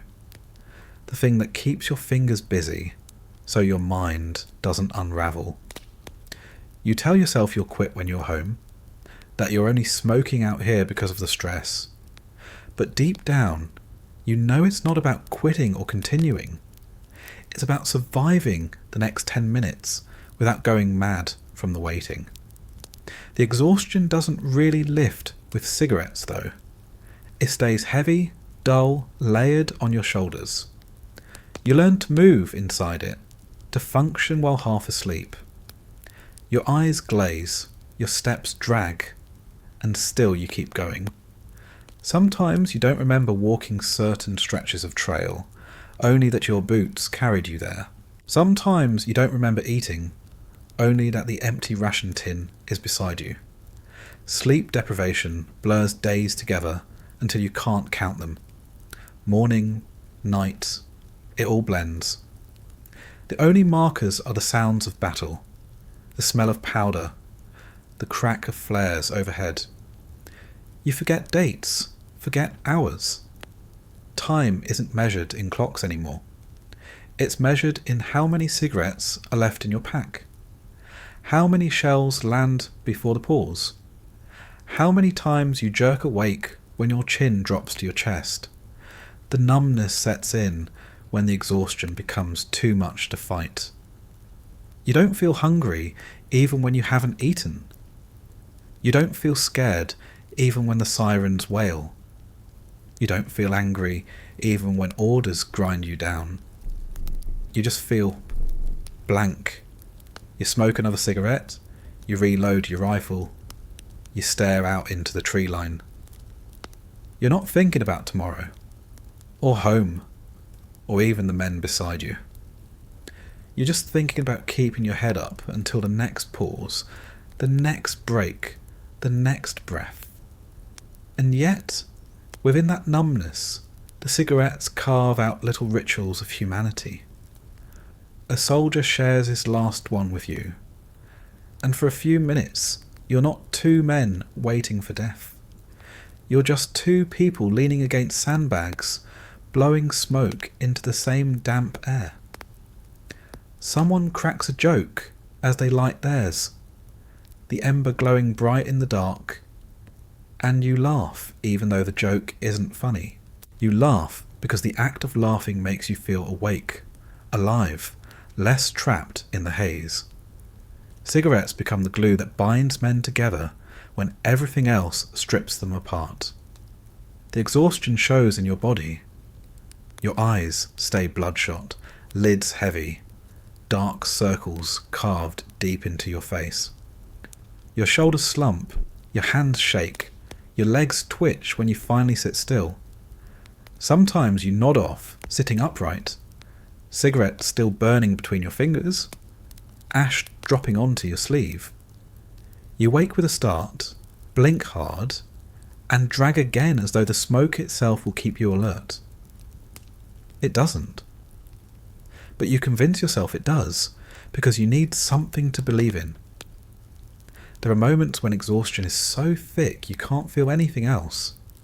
The shelling can be close, the shouting frantic, and still you drift, body too far gone to care. You sleep standing against a wall. You sleep hunched in a ditch. You sleep with your rifle across your knees and your boots in the mud. Men collapse mid-sentence, heads falling forward, voices trailing off. Nobody teases them, nobody wakes them unless they have to. Everyone understands. When the body demands it, it takes it, no matter the risk. And when you wake minutes later, disoriented, you light another cigarette, drag deep, and convince yourself you're ready again. Sometimes the numbness feels like safety. Fear drains energy, and you don't have any left to spare. So instead of fear, you let yourself sink into blankness. You hear a distant crack of gunfire, but it doesn't raise your heart rate. You hear someone mutter that movement's been spotted, but it doesn't send your pulse racing. You just stand there, smoke curling from your lips, waiting to see if this time the danger comes close enough to matter. If it does, you'll react. If it doesn't, you'll finish your cigarette. Either way, the outcome feels out of your hands. That's what numb exhaustion does. It strips away choice until you're only reacting, only existing. But numbness is dangerous too. You start to slip on small things. Forget to check your magazine, forget to scan the tree line, forget to duck when the first round cracks overhead. You get sloppy, not because you don't care, but because your body can't keep up with your mind's demands anymore. Mistakes pile up in men who haven't slept properly in days, and sometimes those mistakes cost more than just another ration tin. You know it, but knowing doesn't change it.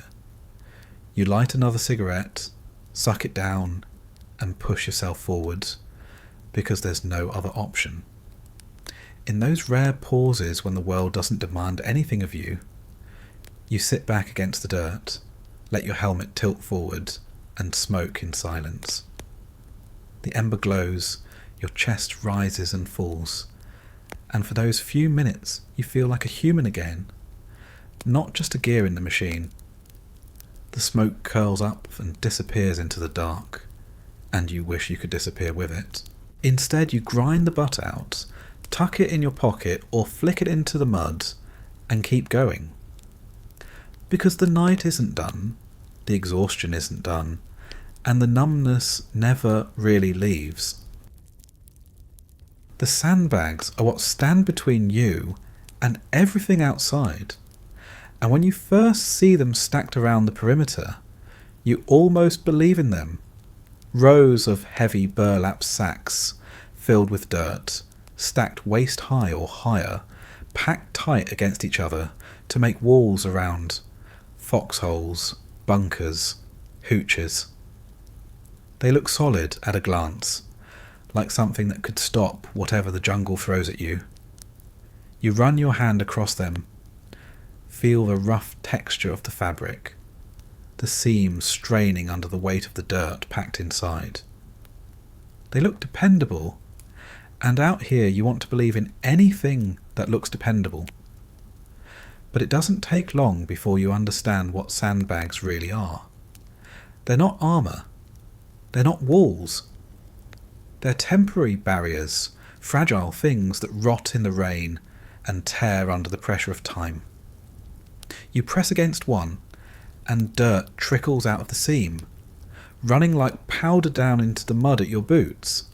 You pick one up to move it, and the damp fabric splits, spilling half its contents before you even get it in place. You stack them, adjust them, rest your rifle against them, and still they slump, sagging like tired shoulders. When mortars or rockets fall, you crouch behind the walls, heart hammering, and for a second you feel protected. The explosions rattle your chest, dust showers down, and you press yourself tighter against the bags, hoping the barrier holds. Sometimes it does.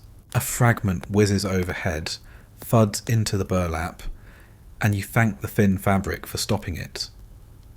Other times you hear the rip as shrapnel punches straight through, the hiss as the dirt spills out, the ugly realization that one more inch in another direction would have made you the thing split open instead of the sack.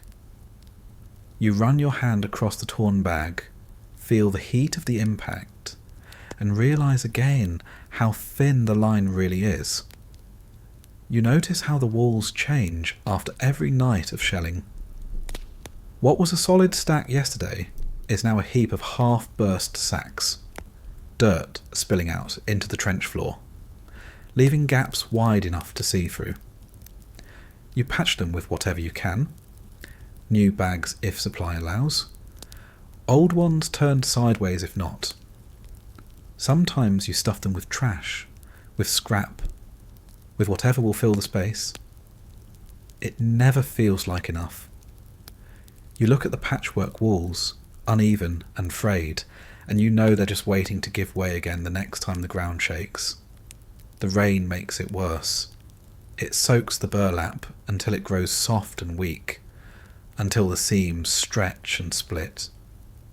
The bags slump, the dirt inside turning to mud, oozing slowly until the wall looks more like a pile of wet earth than a defence. You find yourself pushing at them in the night, trying to shore them up with your hands, feeling the wet grit seep between your fingers. You curse the rain, curse the rot, curse the thinness of everything out here that's supposed to protect you. The jungle doesn't just attack you with bullets, it attacks you with time, with water, with decay. Even the walls meant to shield you dissolve in its grip.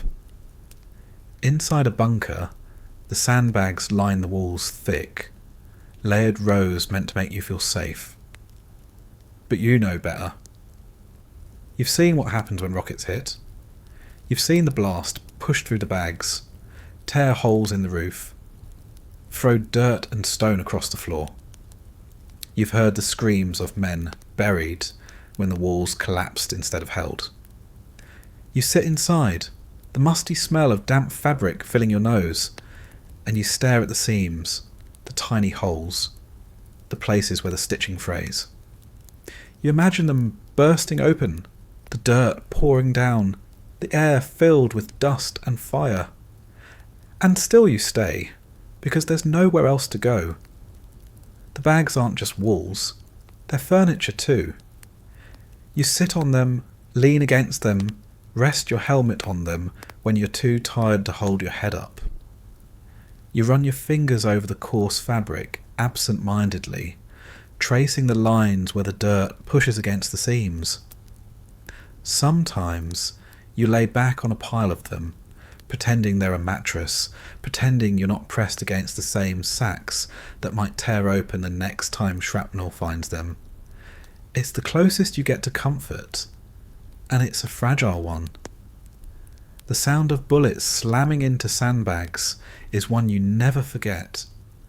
A flat thud, duller than hitting wood or stone, followed by the hiss of dirt spilling out. You flinch every time, even though you know that thud means the bag did its job. The alternative is sharper, wetter, the sound of impact without resistance. You remind yourself of that when you press your cheek against the bags, listening to rounds slap into them inches from your head. Better the bag than you. Better the hiss of dirt than the spill of blood. Still, you can't shake the knowledge that the difference is paper thin, that you're trusting your life to rotting burlap and wet mud. When you leave a place behind, you see the sandbags slumped, collapsed, abandoned. The jungle reclaims them fast. Vines creep over them, roots split them. Rain soaks them until they burst and dissolve. Soon, there's no trace of the wall at all, just heaps of mud scattered where men once crouched for cover. It's strange, watching the last sign of defence vanish into the earth, as though it was never there. You think about all the fear pressed into those walls, all the nights spent curled against them, and then they're gone, erased like nothing. The thinness of sandbags becomes a metaphor you don't want to acknowledge. Out here, everything feels thin. Your sleep, your comfort, your walls, your body itself. You live behind fragile barriers, trusting them because you have no choice, even as you know they can't really hold. You press against them anyway, because the alternative is open air, and at least the illusion of protection is better than none. You tell yourself they're strong enough, even as you watch them sag, even as you feel the dirt crumble at your touch. You whisper thanks when they stop a fragment, and you curse them when they don't. Night after night, you curl against them. Helmet tipped forward, rifle resting on your knees, and you close your eyes, knowing the walls are only as strong as the next blast. You accept it, because you can't change it. The thin walls of sandbags are what you have, and you make do with what you have. Out here, that's all you ever do. The rain doesn't fall politely here. It doesn't come in steady drops or quiet showers. It comes down like the sky has split open, sheet of water hammering the jungle until the sound drowns out everything else. You can't hear voices 2 feet away. You can't hear the jungle insects that never stop shrieking. You can't even hear your own boots squelching. It's a raw, relentless, pounding the trees, the roofs of bunkers, the thin fabric of ponchos that are supposed to keep you dry. But nothing keeps you dry. The rain is heavier than fabric, heavier than walls, heavier than your body. It soaks through everything, fills every hole, turns every path into a swamp. At first you try to fight it. You adjust your poncho, pull it tighter around your shoulders, tilt your helmet to keep water from dripping straight into your face. You try to step carefully, find firmer ground, avoid the worst puddles. But the jungle doesn't allow careful. The ground swallows every footstep, water sucking at your boots until it feels like the mud itself is trying to keep you. You stumble, slip, splash, and within minutes you're drenched, your gear drenched, your weapons slick in your hands. You give up on staying dry. Staying dry is impossible. The best you can hope for is to keep moving, keep breathing, and keep your boots from being pulled off by the suction beneath you.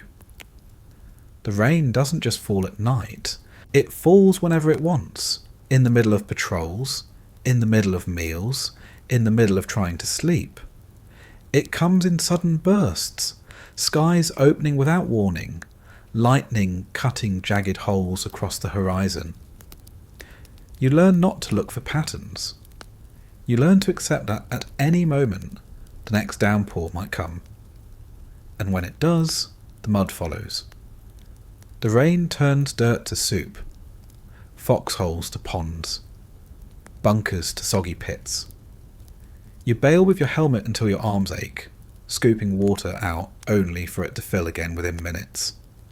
You sit with your poncho liner pressed against the mud wall, soaked from both sides, shivering not from cold, but from the sheer weight of wet fabric against your skin. Mud creeps into everything. It cakes your boots, dries in cracks that split and reopen with every step. It seeps into your socks, coating your toes until you can't tell where your skin ends and the ground begins. It smears across your rifle, jams in the action, forces you to strip it down and clean it over and over just to keep it firing. It cakes on your hands, under your fingernails, in the creases of your knuckles until they split open. You find mud in your rations, in your canteen, in the folds of letters from home you tried to keep dry in your pocket. No matter how careful you are, no matter how many times you wipe and shake and scrape, it always comes back. You lie in it at night, your foxhole half filled, your body curled against the side as water collects at the bottom. Your poncho liner soaks through, pressing cold dampness against your back. You shift, try to find higher ground, but the mud is everywhere. You feel it creep into your collar, smear against your cheek, stick your hair to your scalp. You stop trying to stay clean. Clean doesn't exist here. You're just another object coated in the same layer of brown, indistinguishable from the dirt you're supposed to defend yourself in. The smell of it is constant. Wet earth, sharp and sour, mixing with sweat and gunpowder until it becomes the signature odour of the war. Sometimes it's sweet, sometimes bitter, but always heavy, always inescapable. You taste it when you breathe, grains of grit sticking to your tongue. You spit, wipe your lips, but more comes. You cough, hack it out of your throat, and still it lingers. Mud becomes part of your body, ground into every pore, every crease, every patch of fabric. You wonder if you'll ever scrub it away, even if you live long enough to go home. Rain brings with it the rot. Equipment rots, uniforms rot. Even your skin begins to rot. The constant dampness eats at you. Jungle rot spreads across your feet. Patches of raw skin that sting when you walk, that never heal because they never get a chance to dry. Socks mildew before you even pull them on. Boots stink like something already dead. You peel fabric from your legs to see white, wrinkled skin, soft enough to tear if you rub it too hard. You smear ointments when you can, sprinkle powders when supplies allow, but it's never enough. The rain always wins, and when the rain combines with the mud, it erases the lines between safe and dangerous. Trenches collapse, walls give way, sandbags slump into puddles. Paths turn into traps, sucking at boots until men stumble and fall, rifles sinking barrel first into muck. Vehicles bog down, wheels spinning uselessly, while the rain hammers down harder. Even movement becomes dangerous. A single slip in the wrong place, and you're face down in water, choking on the same mud you've been walking through all day. You pull yourself up, wipe your mouth with your sleeve, and keep going. But the memory of the taste stays sharp. The worst are the nights when the rain never stops. Hours stretch into whole nights of pounding, steady and merciless, until every foxhole is a pond, and every man is soaked to the bone. You lie there, shivering despite the heat, teeth clenched as water drips onto your face. You can't sleep. You can't even pretend to. Every shift of your body presses water deeper into your clothes. Every breath fogs in the damp air. Every sound is drowned out by the hammering of rain on leaves and mud. When the shelling starts in weather like that, it feels almost unreal. You're already drowning in noise, so what's a few more explosions added to the mix? You don't even flinch the same way. You're too tired, too wet, too far gone. Men joke about it, sometimes, because if you don't laugh, you break. Someone calls Vietnam the world's biggest rice paddy. Someone else says they'll never take another shower again when they get home.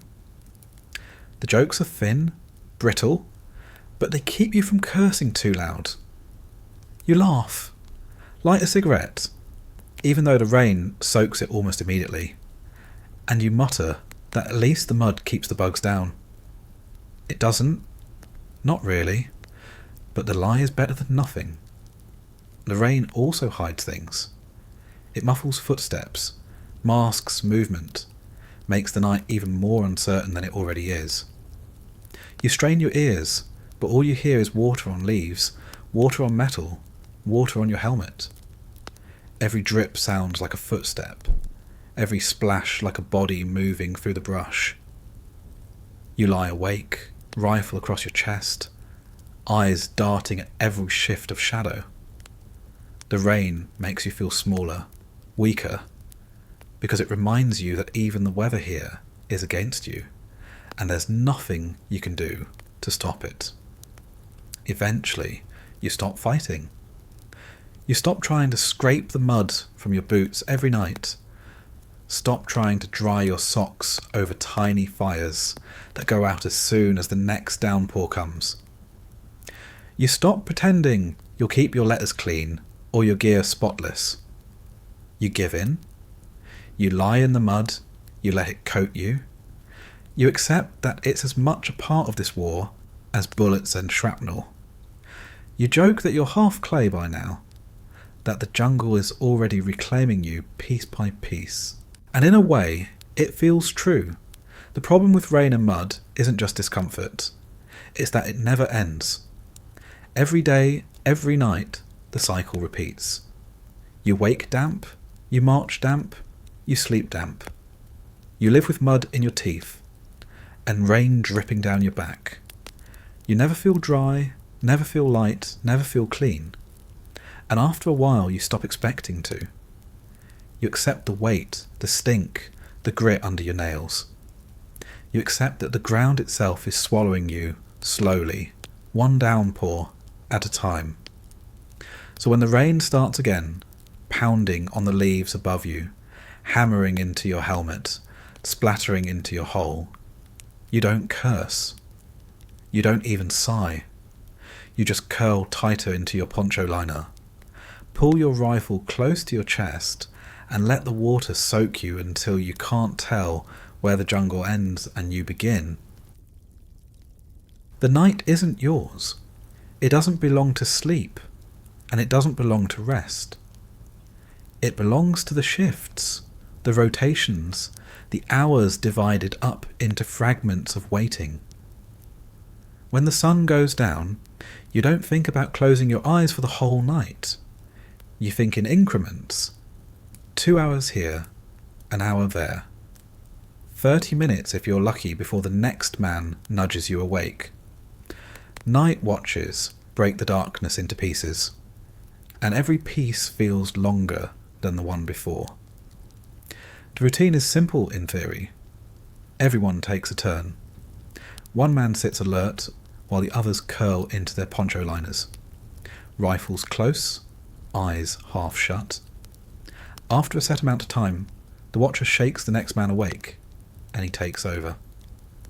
On paper it looks fair, balanced, a way to keep everyone safe without anyone burning out completely.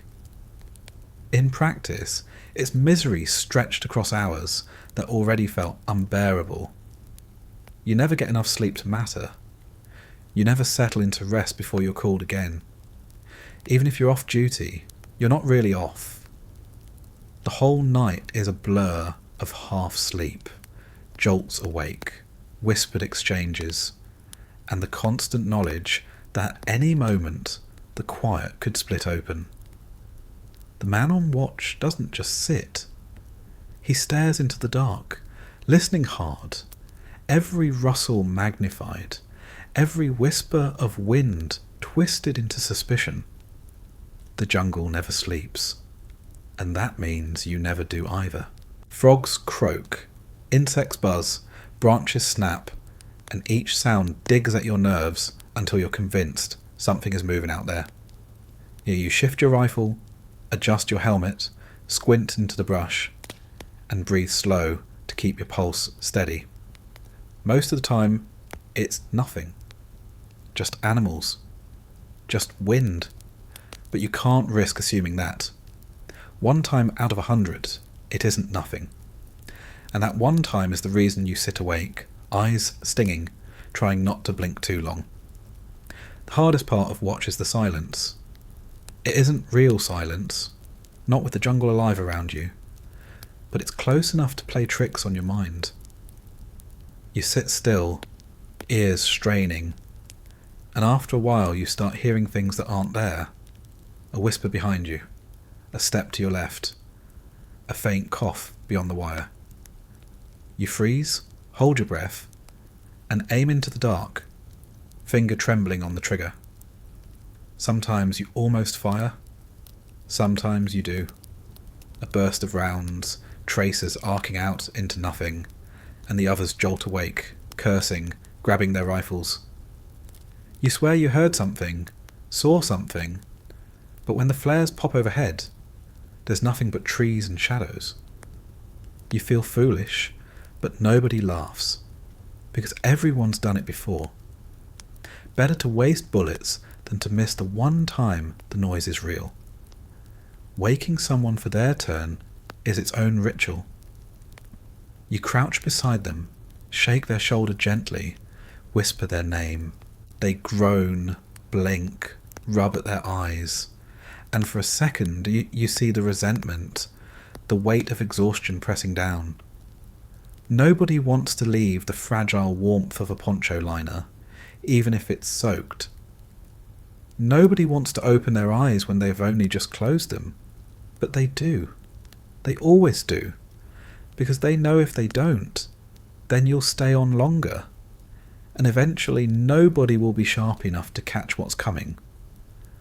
So they drag themselves upright, sling their rifle, and you hand over the watch, like passing a torch in a race that never ends. Your turn comes again sooner than you expect. You close your eyes, curl tight, tell yourself you'll sleep deeply. But you don't. Every crack in the brush keeps you half awake. Every whisper of movement jerks your body closer to alertness. Just as you're drifting, someone is at your shoulder, nudging you, whispering that it's your turn. You blink in the dark, groan, rub at your eyes, and stand because you have to. You wonder if you slept at all, or if your body just floated in a haze between waking and dreaming. You take your place again, eyes burning, and stare back into the shadows. The monotony of watch is broken only by cigarettes. You light one carefully, shielding the ember with your hand, and drag slow, the smoke curling into the night. It gives you something to do. A rhythm, a pause to mark the minutes. Sometimes you share one with the man whose shift just ended, the two of you sitting side by side, not speaking, just letting the smoke fill the silence between you. It doesn't make the night shorter, but it makes it feel less empty. Sometimes you hum to yourself, a tune you can barely remember, just to keep from nodding off. Sometimes you count. Seconds, minutes, anything to measure the passage of time. Sometimes you whisper to yourself, testing your own voice, reminding yourself you're awake. You grip your rifle tighter every few minutes. Flex your fingers to keep the blood flowing. Shift your weight to keep from going numb. And still, your eyelids droop. Still, your head jerks as it starts to fall forward. Still, you fight the losing battle against exhaustion until the next man comes to relieve you. The worst watches are the ones before dawn. Those hours drag longest, the air heavy with damp, the fatigue deepest. Your body knows it should be asleep, and every nerve rebels against staying upright. You start seeing shapes that aren't there. Faces in the trees, figures in the brush. The shadows shift with every flare, every trick of the moonlight. You blink hard, shake your head, and grip your rifle tighter, but the hallucinations don't stop. You learn to accept that some of what you see isn't real, but the fear is that one time it will be.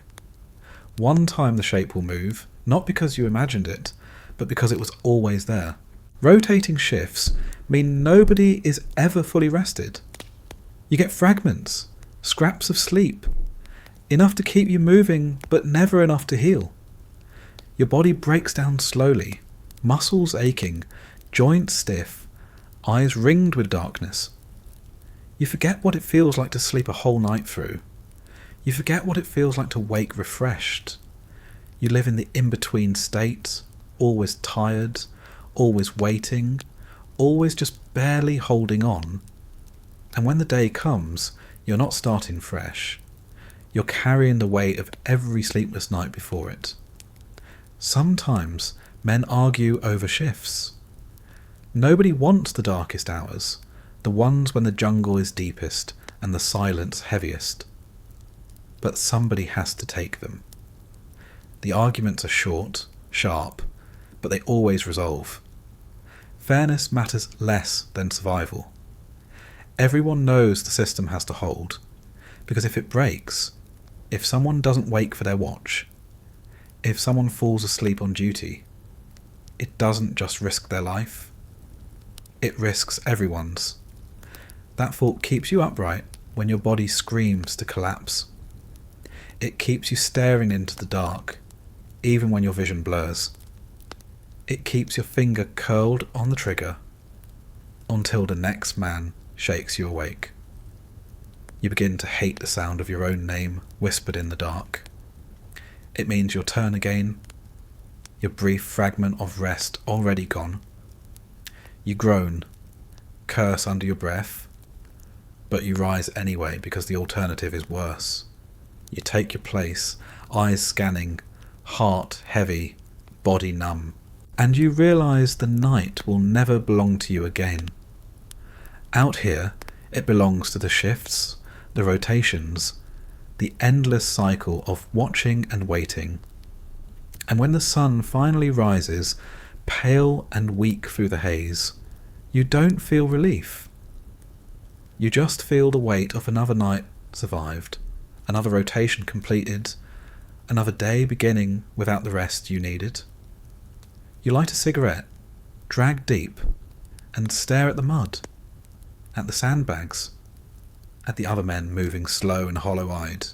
Nobody says much. There's nothing to say.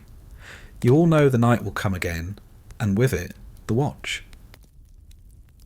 The body can only take so much before it starts to look for shortcuts. Out here, exhaustion doesn't fade with rest, because rest never really comes. Pain doesn't ease with time, because the work never stops. Fear doesn't go away, because every night you know it could be your last. You live stretched thin, nerves rubbed raw, body heavy and hollow, and eventually the line between surviving and simply enduring blurs. That's when the shortcuts creep in. Cigarettes are the small ones, the constant crutch. But beyond them, there's stronger medicine, morphine when the pain is too sharp, booze when the weight is too heavy, and numbness when there's nothing else left. Morphine is meant for the wounded, the badly wounded, the kind of wounds that tear holes in men and leave them writhing in the mud. You carry syrettes in your kit, tiny tubes of relief meant to be jabbed into a thigh or an arm when someone is hit. Officially, it's for emergencies only. Unofficially, the line between emergency and everyday blurs fast. Men come back from patrol with joints swollen, backs screaming, infections burning through their skin, and the temptation sits right there in the pack. A jab, a quick press, and the pain dulls. The world softens at the edges. The ache doesn't vanish, but it slides out of focus. And for a few hours you can walk, breathe, maybe even sleep without feeling like your body is tearing itself apart. You tell yourself you won't use it unless you're shot. You tell yourself it's too dangerous, too precious. But then you watch someone else jab themselves after a long march, see their shoulders relax for the first time in days, see their eyes lose that constant twitch of pain. And you wonder if maybe it wouldn't be so bad, just once. Just to know what it feels like to let go of the pain. Booze is more common, though not always easy to find. Some bases stock beer, flat and warm, handed out in dented cans that taste more like metal than malt. Some soldiers make do with whatever the locals sell, bottles filled with clear liquid that burns your throat raw and leaves your stomach twisting. It doesn't matter what it is, really. You drink it because it's there, because for a little while it takes the edge off. The jungle fades, the fear softens, the exhaustion feels less crushing. You laugh louder, talk easier, convince yourself you're untouchable for a few hours. It doesn't last, but nothing out here does. Drinking isn't celebration. It isn't leisure. It's desperation in liquid form. You drink to blur the edges, to keep the worst thoughts at bay. You drink because it's easier than lying awake in the mud, replaying every sound from the night before. You drink because the silence between firefights is too loud, too heavy, and your mind keeps filling it with possibilities you don't want to face. Booze doesn't erase the war. It just muffles it, pushes it far enough away that you can breathe without choking for a little while. And then there's the numbness that doesn't come from anything you smoke, drink, or inject. It's the numbness your own body creates when it's been pushed past the limit too many times. The point where you stop reacting the way you used to. A mortar lands close, dirt showers down, and you don't even flinch anymore. A man next to you takes a round, drops screaming, and your first thought isn't horror, it's calculation. How fast can you get to him? How bad does it look? Can he move, or will you have to carry him? The humanity slips away, replaced by reflex, by the cold arithmetic of survival. You tell yourself it's necessary. You tell yourself you'll feel it later, but later never really comes. The numbness spreads slowly, like frost creeping over glass. At first, it's just the little things. You stop caring about the taste of food. You stop noticing the bugs crawling across your arms. You stop looking at the stars when you lie back, because they don't comfort you anymore. Then it's bigger things. You stop writing home as often, because words feel pointless. You stop remembering dates, because the calendar doesn't matter. You stop feeling scared the way you used to, because fear takes energy and you don't have any to spare. You start living in a state that isn't quite awake and isn't quite asleep. You move when you're told, fire when you have to, eat when something is put in your hand. You laugh sometimes, but the laughter feels hollow, like it belongs to someone else. You sit smoking with the others, staring into the mud, and realise you haven't had a real thought in hours. You're empty, and emptiness feels safer than letting the weight of everything crash down. The dangerous part is that numbness looks a lot like strength. To the officers, to the men around you, you look steady, unshaken. You don't panic, don't flinch, don't break down. They think you've adjusted. They think you're tough. They don't see that inside. There's nothing left to adjust. You're not calm because you're brave. You're calm because you're already gone. The part of you that could panic, that could scream, that could cry, it's shut down. What's left is just a body doing what it has to do. Sometimes the numbness breaks, suddenly without warning. You see something, hear something, smell something, and the wall cracks. Maybe it's the sight of a buddy's boots sticking out of the mud, motionless. Maybe it's the sound of a voice on the radio screaming for help. Maybe it's the stench of a body after a few days in the heat. And all at once, everything you've been holding back rushes in. You feel it in your chest, in your throat, in your eyes. You want to shout, want to throw something, want to curl into a ball and vanish, but you don't. You swallow it, light another cigarette, drink another shot if there's booze nearby, jab another cigarette if you can find one. You do anything to plug the hole before the flood sweeps you under. Men learn to medicate themselves however they can. Some lean on morphine, some on booze, some on whatever pills come through supply lines. Others lean on routines, cleaning rifles obsessively, writing letters they'll never send, smoking one cigarette after another until the pack is gone. Everyone has a method, because nobody survives out here on willpower alone.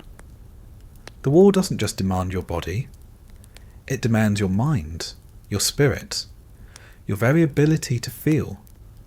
And sooner or later, you have to find a way to protect what's left of it, even if that means dulling it until you barely feel anything at all. The problem is, once you start down that path, it's hard to stop. Morphine makes the pain bearable, but it makes the next march harder without it. Booze makes the night shorter, but it makes the morning longer. Numbness shields you from fear, but it shields you from everything else too. Joy, laughter, even the brief flashes of relief when something goes right. You become a shadow of yourself, moving through the days in a haze, not broken but not whole either. Just existing, waiting for the next thing that forces you to act. And yet, you keep going, because out here, there isn't another choice. You smoke when you can, drink when you can, jab when you must.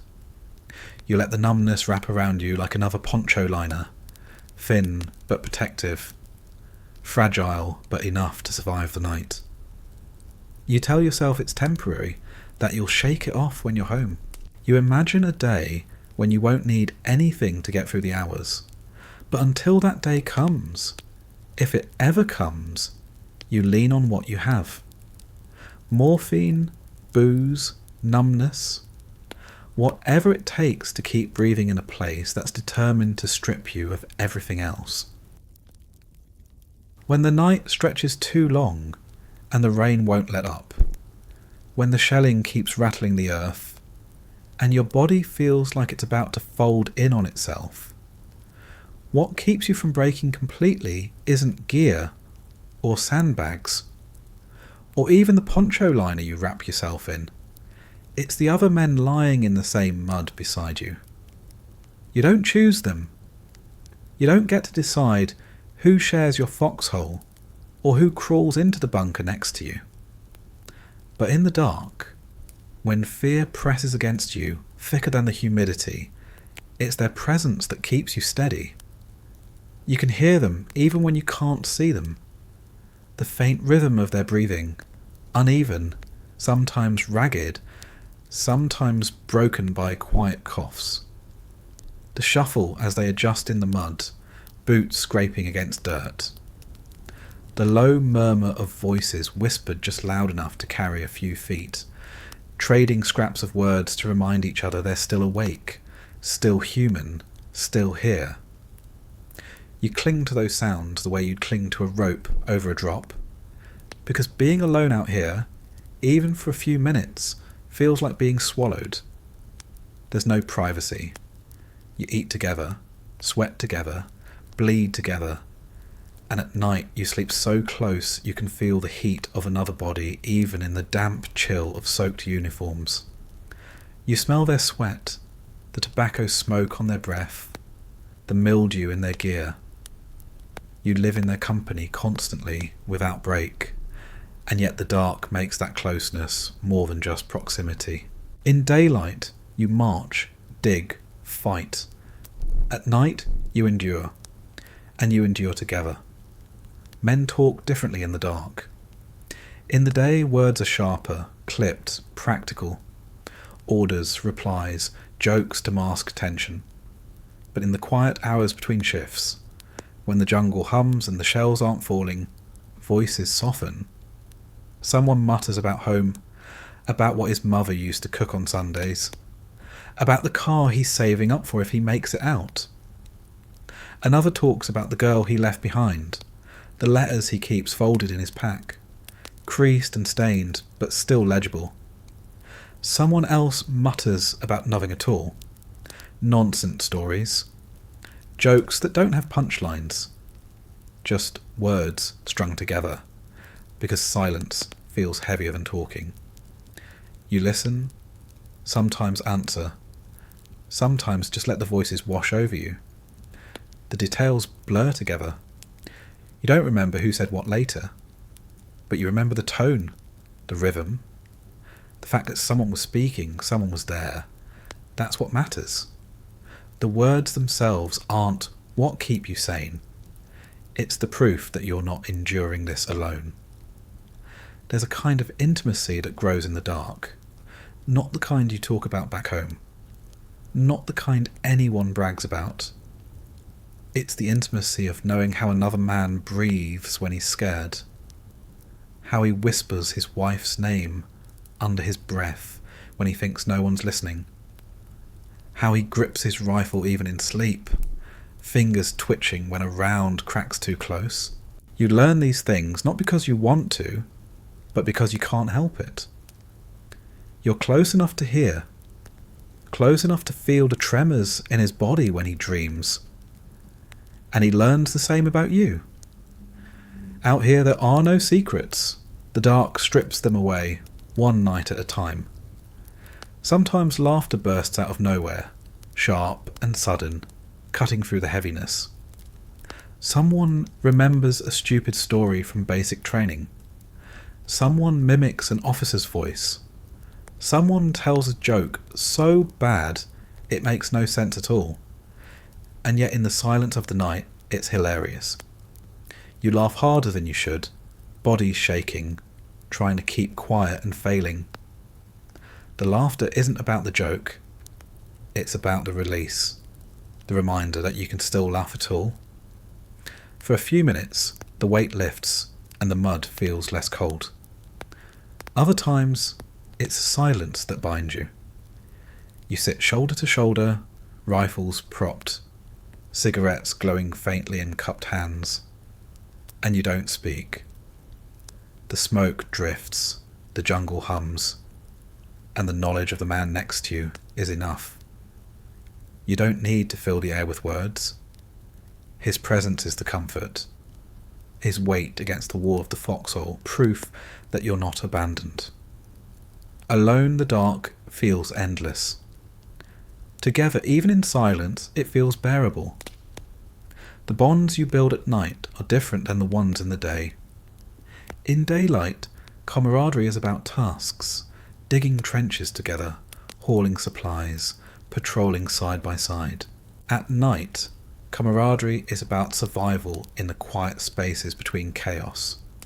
It's about the whispered reminders that you're not crazy, that the noises you hear are real, that the fear you feel is shared.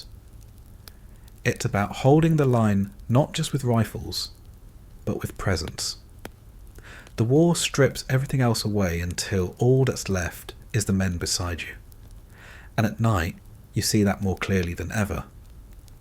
Sometimes, in the darkest hours, conversations turn to things you'd never admit in daylight. Fears you've been holding back, doubts you can't shake, regrets you try to bury. You whisper them because the dark makes it easier, because you know the man beside you feels the same even if he doesn't say it. He nods, mutters agreement, or maybe just listens without judgment. And in that moment, the fear shrinks. It doesn't vanish, but it becomes something you can share instead of something you have to carry alone. There are times when words fail completely, and touch replaces them. A hand on a shoulder, a nudge of boots, a shove when someone starts drifting into sleep on watch.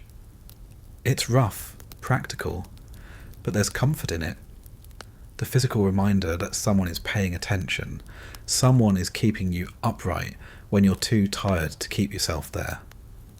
Nobody calls it tenderness, but in a place where everything else is brutal, even the roughest shove feels like care. You notice how much more you trust the men you share the dark with. In daylight, you'd follow orders, cover their backs, fight beside them because you have to. But at night, you entrust them with your most fragile hours. When you close your eyes, even if it's only for minutes, you're trusting them to keep you alive, to wake you if danger comes. That kind of trust sinks deep. It makes brothers out of strangers, bonds out of necessity. You may not even like each other in another life, but out here, in the mud, under the weight of the same sky, you're bound tighter than family. The company of others doesn't erase the war. It doesn't stop the shelling or keep the rain from soaking through your gear.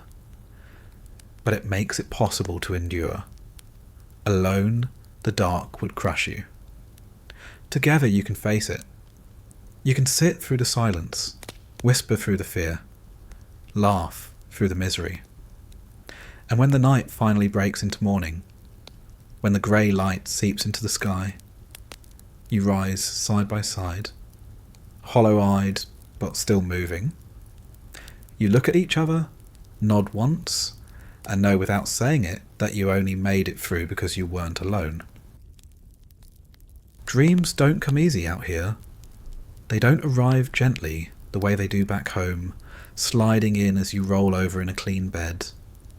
Out here, they sneak up on you when your body finally gives in, when your head dips against your arm, and your eyes shut even though you swore you'd stay awake. They're shallow dreams, half-formed, jittering at the edges because your mind can't fully let go of where you are. You drift in and out, slipping in between the jungle and somewhere else, not quite resting, not quite waking.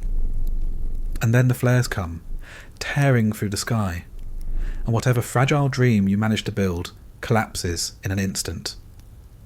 The hiss is the first sound, a long, sharp breath drawn by the night itself. Your eyes crack open even before you know why. Then comes the burst of light, a harsh white glow exploding overhead, swinging under its tiny parachute as it drifts down. The shadows around you twist, stretch, snap into clarity. Trees look jagged. Faces look ghostly. The ground itself seems unfamiliar. For a moment, you can't even remember if you were awake or asleep, because the flare drags you into a brightness so sudden it burns the back of your eyes. You lie there blinking, rifle already clutched in your hands, heart hammering like the flare, itself dropped right into your chest. Dreams dissolve instantly. Whatever place you thought you were in is gone, replaced by the harsh glare of light that turns the jungle into a stage where every detail is exposed. Every hole, every root, every trembling hand becomes visible. You breathe fast, squinting against the glow, waiting for movement to follow. Because flares aren't just lights, they're warnings. If one goes up, there's a reason. Someone thought they saw something, or someone wanted to see something. Either way, it means danger is close, or at least the fear of danger. And then, after what feels like forever, the flare drifts lower, sputtering, the light dimming. The shadows reclaim the jungle slowly, swallowing the clarity piece by piece until you're back in darkness again. The afterimage burns in your vision, white streaks that linger no matter how many times you blink. Your heart doesn't slow down right away. Your body is still tight, still ready for something to happen. But nothing does.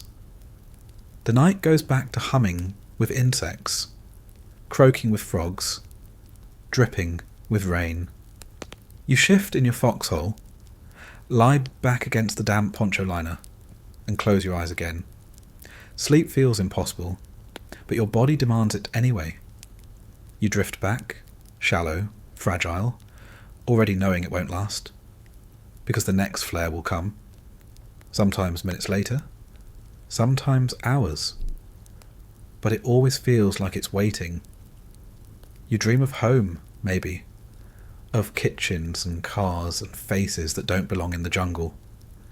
The images blur, your mind mixing memory with longing. And then the hiss slices through again. The burst of light washes everything away, and you're back, heart hammering, dream ripped apart like paper. You curse under your breath, rub at your eyes, sit up straighter. You tell yourself you won't drift again, that you'll stay awake this time. But exhaustion is stronger than will, and before long your head dips again. The cycle repeats over and over until you forget which parts were dreams and which were interruptions. The flares don't just steal sleep, they twist it. Even when you manage to keep dreaming through one, the light bleeds into your mind. You see it in your sleep as flashbulbs, as explosions, as sudden glares that blind you. You wake disoriented, unsure if you're in your foxhole or back in some memory you didn't mean to revisit. The brightness lingers, cruel, forcing its way into places your mind was trying to escape to. The safest moments of rest become invaded by the same harsh glare you false awake. There's no refuge, no corner of your mind the war doesn't reach. Sometimes flares fall for no reason you can figure out. Maybe a trigger-happy sentry thought he saw movement. Maybe command wanted a sweep. Maybe it was just routine. But lying under one, blinded, muscles clenched, you can't convince yourself it's meaningless. Every time it happens, you're sure it's the start of something worse. You grip your rifle tighter, glance at the others, eyes glowing pale in the sudden light, faces drawn tight with the same tension. Nobody talks, nobody jokes. You all just wait until the flare sputters out, leaving you in the dark again.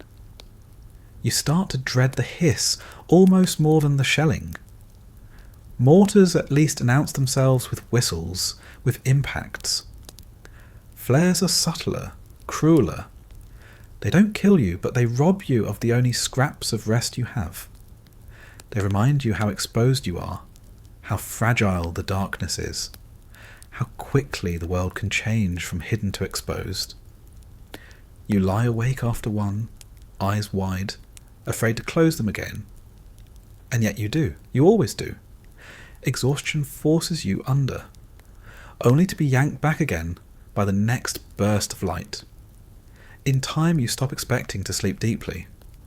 You accept that nights will come in fragments, broken into pieces by sudden brightness.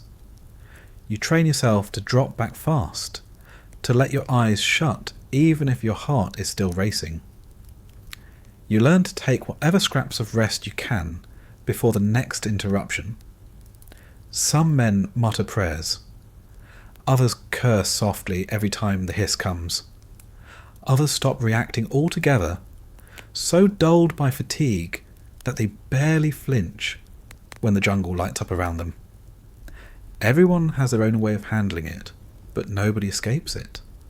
The flares don't just interrupt sleep, they interrupt sanity.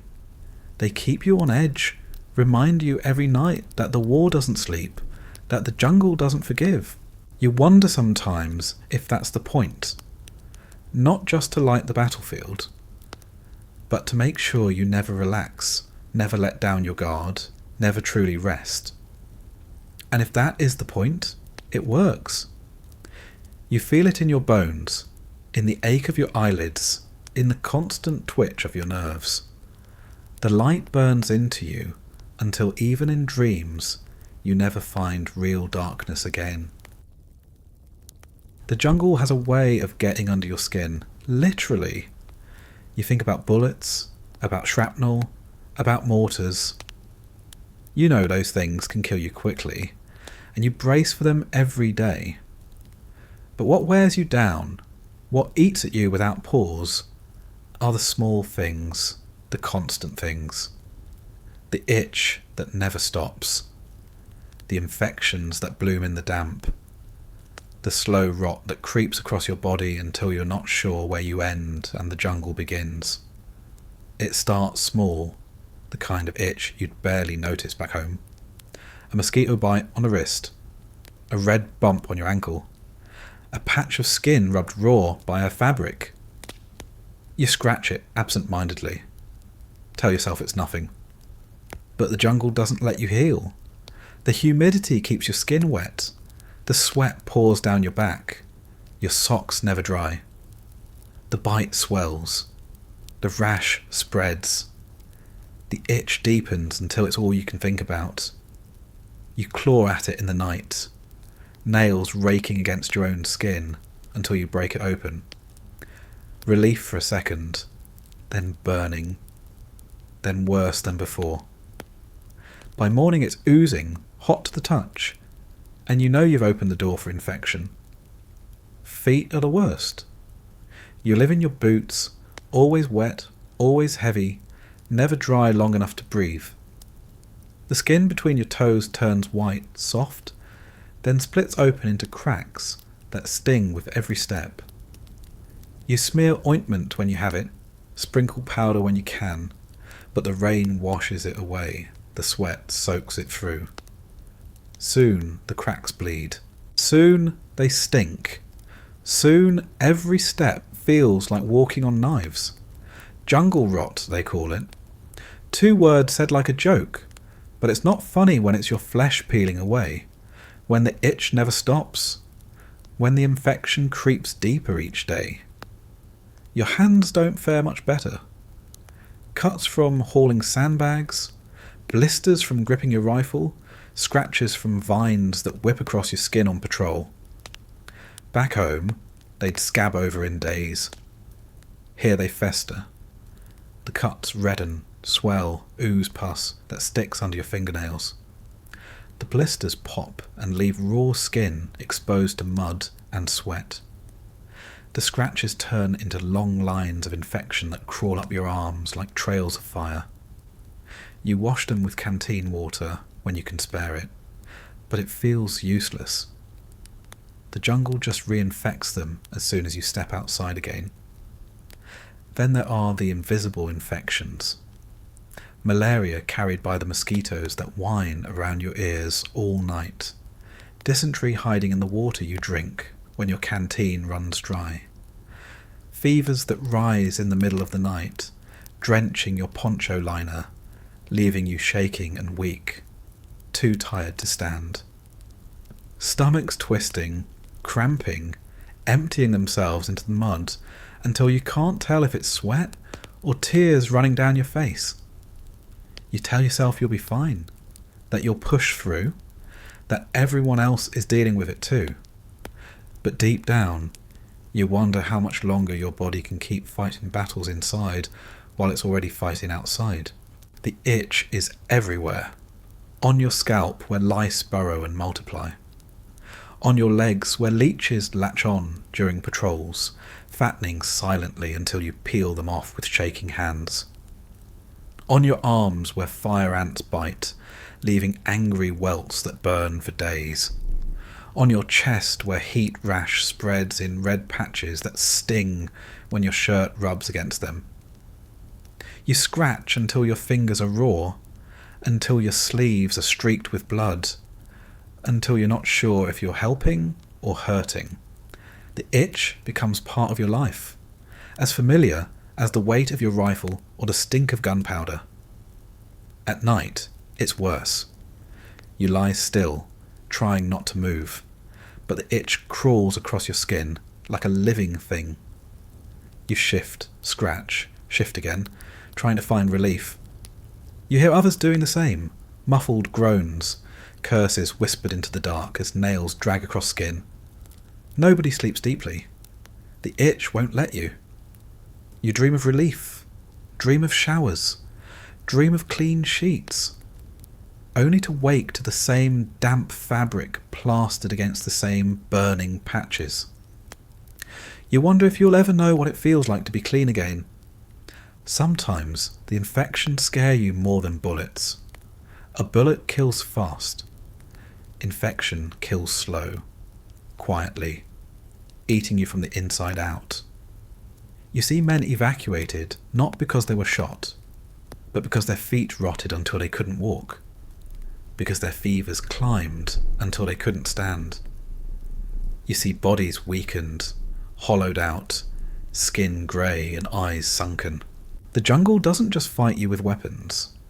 It fights you with its own biology, relentless, merciless, impossible to outrun. You learn to live with it, to ignore the constant itch until it becomes background noise, to walk on infected feet because there's no other choice, to scratch until you bleed and then shrug because at least the itch is gone for a minute.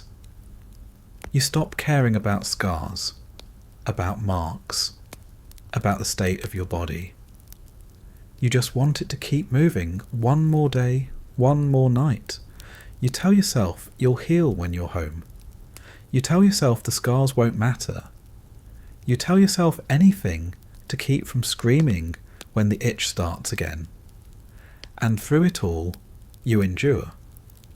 Because everyone else does. You look around at the men beside you, scratching at their arms, peeling at their feet, coughing through fevers, and you realise this is just part of the war. Not the part anyone writes about, not the part that gets remembered in medals or reports, but the part that wears you down every single hour, the part that makes you weaker long before the bullets ever find you. Disease and infection aren't enemies you can shoot at. They're enemies that crawl under your skin, settle in your blood, wait patiently while you break yourself down. And still, you lie back at night, poncho liner damp, rifle across your chest, skin burning and itching, and you close your eyes anyway, because there's nothing else to do. You scratch, you curse, you endure. And the jungle keeps feeding on you, one itch at a time. The paper feels fragile in your hands, thinner than it ever seemed back home. It's just a sheet, folded and refolded so many times the creases threaten to split, but it feels like more than that. It feels like a lifeline. You pull it from your pocket at night, when the shelling pauses and the jungle settles into its endless hum, and you smooth it across your knee. The words are already memorised. You've read them enough times to know every line by heart, but still you read again, because it isn't about the words themselves anymore. It's about holding something that reminds you another world exists outside of this one. The handwriting carries more weight than the sentences. Slanted, neat, rushed in places where the pen pressed harder, faded where the ink ran low. You trace the loops and lines with your finger, like they might connect you across the ocean, as if by following them you could feel the hand that wrote them. Sometimes the paper smells faintly of home, though you can't be sure if it's real or just memory. Maybe it's soap. Maybe it's perfume. Maybe it's nothing at all and your brain just wants it to be something familiar. You breathe deep anyway, hoping to catch some trace of where you came from. You read about normal things, weather, school, the neighbour who finally painted his fence, the price of groceries.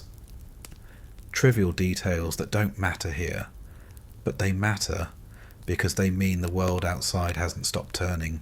It hasn't drowned in mud or been torn open by mortars. It hasn't forgotten you, even if it feels like you've been gone longer than time itself. The words are proof that somewhere far away, life still moves on, quietly, steadily, without the constant roar of war. Sometimes the letters bring joy sharp enough to hurt, a joke scribbled in the margin, a memory from a holiday you almost forgot, a line about someone missing you, waiting for you. You smile, but the smile feels heavy, because it reminds you of what's missing, what's lost. It reminds you of what you're not sure you'll ever get back to. The happiness stings because it feels fragile, breakable, as though one bad night could erase the chance of ever holding it in your hands again. Other times the letters bring something closer to pain. News of someone sick. News of someone gone. News of days you should have been part of but weren't. Birthdays, weddings, Sunday dinners. The paper doesn't soften the blow. If anything, it makes it sharper. You read the words and know there's nothing you can do, no way to change it, no way to even reply in time before more days have passed. You fold the letter slowly, press it against your chest, and try not to let the others see your face. Out here, everyone has their own letters. Everyone has their own losses. Nobody talks about it, but you can feel it in the silence after mail call, in the way men hold their papers tight in the dark. At night, before you try to sleep, the letters become ritual. You pull them from your pocket or your pack, no matter how damp they are, no matter how torn. You flatten them out, careful not to rip what little is left of the folds. You read by flashlight if you can risk it, by flare light if you can't. Your lips move silently over the words, shaping them like prayers. You tell yourself it helps, that if you read them enough times, you'll feel less alone. Sometimes it works, sometimes it doesn't. But you keep reading anyway, because the alternative is staring into the mud, into the dark, with nothing but your own thoughts. The paper soaks up everything around it. Sweat stains the edges, making the ink blur. Rain leaves watermarks that spread across the words like bruises. Mud smears across corners when your hands are too dirty to be careful. You keep the letter anyway, even when the words fade, even when the creases threaten to tear it apart. You keep it because it isn't just paper. It's connection. It's proof you're not forgotten. Out here, proof matters more than clarity. Sometimes the letters pass between men. A guy who got none that week asks to borrow one of yours, not to read but just to hold, to feel the weight of a life beyond this place. You hand it over, watch him cradle it like something sacred. He doesn't ask about the words, he doesn't need to. The point isn't the message, it's the reminder. He hands it back with a nod, and for a while he looks steadier, like the dark pressed a little less hard against him. There are nights when you fall asleep with a letter tucked under your poncho liner, pressed against your chest like a talisman. You dream differently on those nights. The dreams aren't of mud and gunfire. They're of kitchens, porches, sidewalks you used to walk. Faces you used to see every day appear clearer, closer, as if the paper is a doorway your mind can step through for a few hours. You wake with the letter damp, edges curling, but you don't regret it. You fold it carefully again, tuck it back where it belongs, and carry it with you into another day. The words wear down with time, but you never stop reading. The paper becomes soft, fragile, almost cloth-like. The creases tear. You patch them with tape if you can find it, with string, with whatever will hold it together. You protect it more than you protect your own body sometimes, because your body already feels lost to the jungle. But the letter is still part of another life. You cling to it because you don't know if that life will still be waiting when you return, but you have to believe it might. Mail doesn't always come. Weeks stretch empty. No letters, no word. You pretend it doesn't matter, but it does. The silence is heavier than the rain, heavier than the fear. You wonder if the letters stopped because people forgot, or because they just don't know what to say anymore. You tell yourself the delay is normal, that the bags are stuck somewhere, that they'll arrive soon, you keep telling yourself that until the day they finally do, and the relief is almost enough to knock you over. You grab the envelope with shaking hands, tear it open too fast, and drink in the words like water.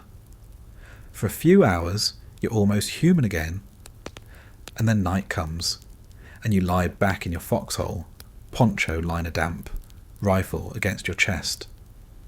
You unfold the letter one more time, trace the words with your finger, and whisper them to yourself. The jungle hums, the flares crack, the rats scurry, but for a little while you're somewhere else. For a little while the paper in your hand is stronger than the mud under your body, and for a little while, before sleep drags you under again, you believe you're not forgotten. The body always goes first. You learn that faster than anything else. Your mind tells you to keep moving, keep watching, keep fighting, but the body has its own limits. Limits you didn't even know existed until you came here. Out here, you're not worn down all at once. You're chipped away at piece by piece until you realise one morning that you've been living inside a shell that's crumbling faster than you can patch it. It starts with the legs. They take the worst of it. Marches through paddies, up slopes slick with rain, across trails that vanish into mud halfway through. Boots drag, socks squish, knees ache. At first you just ignore it, because everyone's feet hurt. Everyone's calves burn. But weeks pass, and the aches settle deeper. Blisters break open and never close. Toenails blacken, fall off, grow back crooked. Ankles swell until laces dig into the skin. The pain doesn't fade with rest. It just becomes the background hum of every day, like the insects, like the shelling. You don't even remember what it feels like to walk without flinching at every step. Then the back gives in. The pack digs into your shoulders. Straps cutting grooves into your skin. You shift the weight, loosen the straps, adjust the load, but nothing helps. Hours turn into days, and the ache in your spine sharpens until you feel it even lying flat in your hole at night. You try to stretch, try to twist, but it only makes it worse. The ground is too hard, the mud too soft, the liner too thin. Every position hurts, so you stop searching for one that doesn't. You just accept that pain is permanent now. Another layer of the uniform. Your stomach follows. Rations don't sit well. Not when they're eaten cold. Not when they've been soaked through by rain. You eat because you have to, not because you want to. The taste is metallic, stale, faintly rancid, even when it's technically safe. Sometimes you choke it down, and it stays. Sometimes it comes back up before you even finish chewing. Dysentery takes its turn, leaving you weak, shaking, your body emptying itself into the mud until you can't tell if you're sweating or crying. The weight falls off you, ribs showing through a shirt already too loose, cheeks hollowing until you barely recognise yourself in a mirror. On the rare days you even see one. Sleep doesn't heal you. It doesn't even come in enough doses to matter. You catch minutes at a time, curled tight against the mud, boots still on, rifle across your chest. Your body twitches awake at every crack, every hiss, every whisper in the brush. The exhaustion piles up, heavy, until you can't tell the difference between being awake and dreaming. Your eyelids burn, your head throbs, your muscles jerk with cramps you can't stretch away. And yet you keep moving, because the body hasn't failed completely yet. Not quite. The infections come next.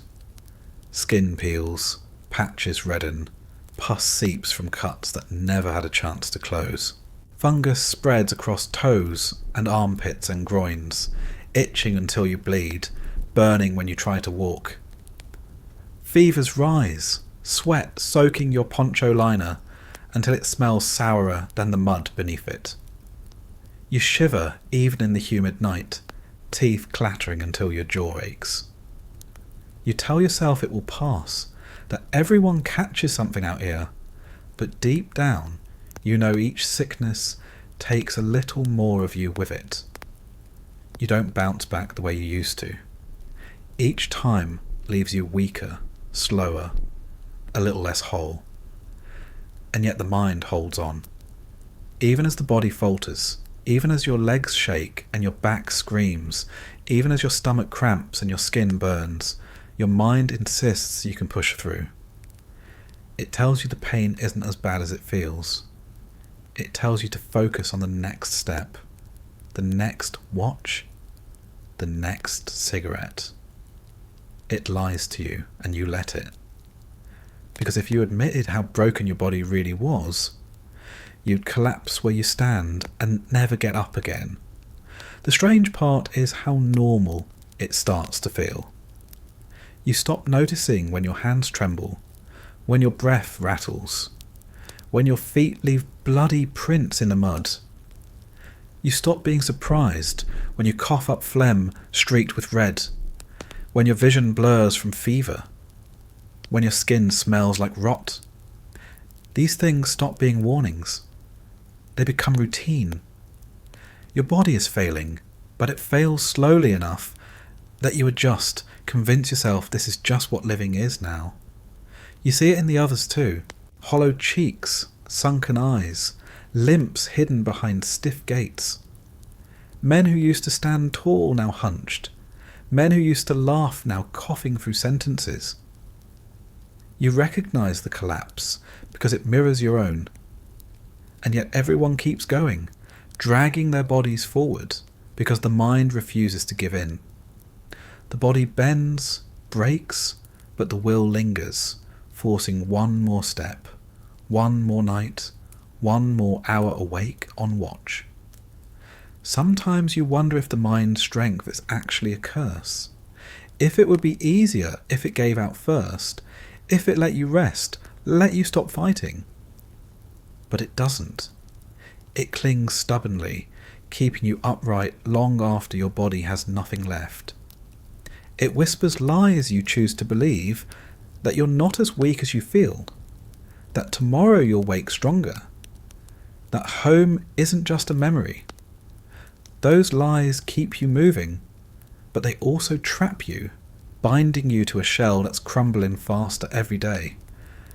And still, night comes, and you curl into the mud, body aching, fever rising, skin itching, stomach twisting, and your mind whispers that you'll make it through another one. You close your eyes, not because you believe it, but because you have no choice. The body collapses, but the mind drags it forward anyway, 1 hour at a time. The first sound you hear in the morning isn't birdsong, not the kind you remember from home. It's fire. Sometimes it's distant, a low thud of artillery echoing miles away, rolling like thunder across the jungle canopy. Other times it's close, so close it rattles your chest before your eyes even open. So close the ground trembles, and the walls of your hole shower dirt onto your face. You don't wake gently. You wake hard, pulled out of whatever shallow fragments of sleep you managed, eyes snapping open before your body is ready, heart already racing as if you've been running. The air is heavy, always heavy. Smoke lingers from the night before, mixing with the damp stench of mud, sweat, mildew, gun oil. You draw a breath and it burns the back of your throat, sharp, metallic, acrid. You cough into your sleeve, blink hard, and try to remember where you are. It's not hard, because the jungle doesn't let you forget. The noise, the smell, the damp against your skin, it all presses in, reminding you the new day is only another version of the last one. You shift in your poncho liner, peel it off slowly, the fabric clinging damp to your arms, your legs. Your boots feel twice as heavy as they did when you closed your eyes, socks soggy, laces stiff with dried mud. You stretch your feet inside them, wincing at the ache that never really leaves, at the blisters rubbed raw again overnight. Your back pops when you sit up, sore from lying on dirt that offers no cushion, only roots and rocks pressing into your ribs. Your body already feels spent, but the day hasn't even begun. Around you the others stir the same way. No one wakes rested. Eyes are hollow, ringed dark, movement slow, joints stiff. Some cough, some curse under their breath, some just sit silent for a long minute, staring blankly before forcing themselves to move. You catch their faces in the dim light, lit by the glow of a cigarette cupped in one hand, by the flicker of a match struck quick before being shielded against the dawn. Nobody smiles. There's no reason to. Morning isn't relief. Morning is just a signal that another stretch of surviving has begun. Sometimes fire greets you immediately. A burst of small arms in the distance, the chatter of rifles cutting through the heavy air. Tracers arc faintly, red against the dim grey sky, and you feel the knot in your stomach tighten. You grip your rifle, check the magazine, pull the sling tighter around your shoulder. Your hands move automatically now, long before your mind catches up. Safety off. Eyes scanning, ears straining for direction. The body reacts to fire before the brain even fully wakes, because out here, hesitation is the one luxury you don't get. Other times it's the shells. Mortars dropping without warning, explosions cracking open the morning quiet. You hit the dirt before you even think about it, cheek pressed into mud, still slick from the night's rain, ears ringing as fragments whistle overhead. You pray it's short, just a few rounds to remind you the enemy hasn't gone anywhere. But sometimes it stretches long, minutes of thuds and crashes, until you lose count, until smoke stings your eyes, and you can't tell if you're shaking from the ground beneath you or from your own body. You rise when it's done, brush dirt from your face, and know you'll be carrying the ringing in your ears all day. And sometimes it's not distant at all. Sometimes fire greet you from the tree line, sudden bursts that tear through the stillness, men shouting, rifles cracking back in reply. You don't even have time to blink the sleep from your eyes before you're firing into shadows, adrenaline jerking your body awake faster than any dream ever could. The poncho liner is still tangled at your feet. The mud is still clinging to your hands, but you're already in it. Already part of another day that will look just like the last. There are mornings when the fire is only memory. No rounds, no shells. Just the echo of last night still lodged in your head. You wake hearing it, though no one else does. You wake with your heart pounding as if explosions are still shaking the air, though the jungle is quiet now. You blink, breathe, tell yourself it's over, but your body doesn't believe you. It stays tense, shoulders tight, fingers twitching on the rifle. You sit like that for long minutes, waiting for the sound to return, until finally you admit the war never really stops, not in your head. Even the silence carries fire in it. After the first minutes, the day settles into routine. Men light cigarettes, drag deep, exhaling into the damp morning. Someone chews on a ration bar, stale and hard, more work than food. Someone else pours powdered coffee into a canteen cup, stirs with a dirty stick, swallows the bitter sludge without complaint, The smell of smoke and stale chocolate mixes with the acrid tang of powder still hanging in the air. You eat because you need fuel, not because you want it. The taste doesn't matter. Nothing tastes like it should anymore. Gear is checked next. Rifles stripped and wiped, magazines topped off, belts adjusted, helmets tilted against the rising sun, packs slung over sore shoulders, straps digging into skin already rubbed raw. Feet shift in wet socks, toes flexed, boots tightened even though they're already waterlogged. Nobody complains. Complaints take energy, and energy is too precious. You just move through the motions, the same ones you've done every morning, the same ones you'll do tomorrow if you make it that far. What weighs heaviest isn't the fire itself. It's the certainty that it will come again. Maybe in an hour, maybe by noon, maybe tonight. But it will come.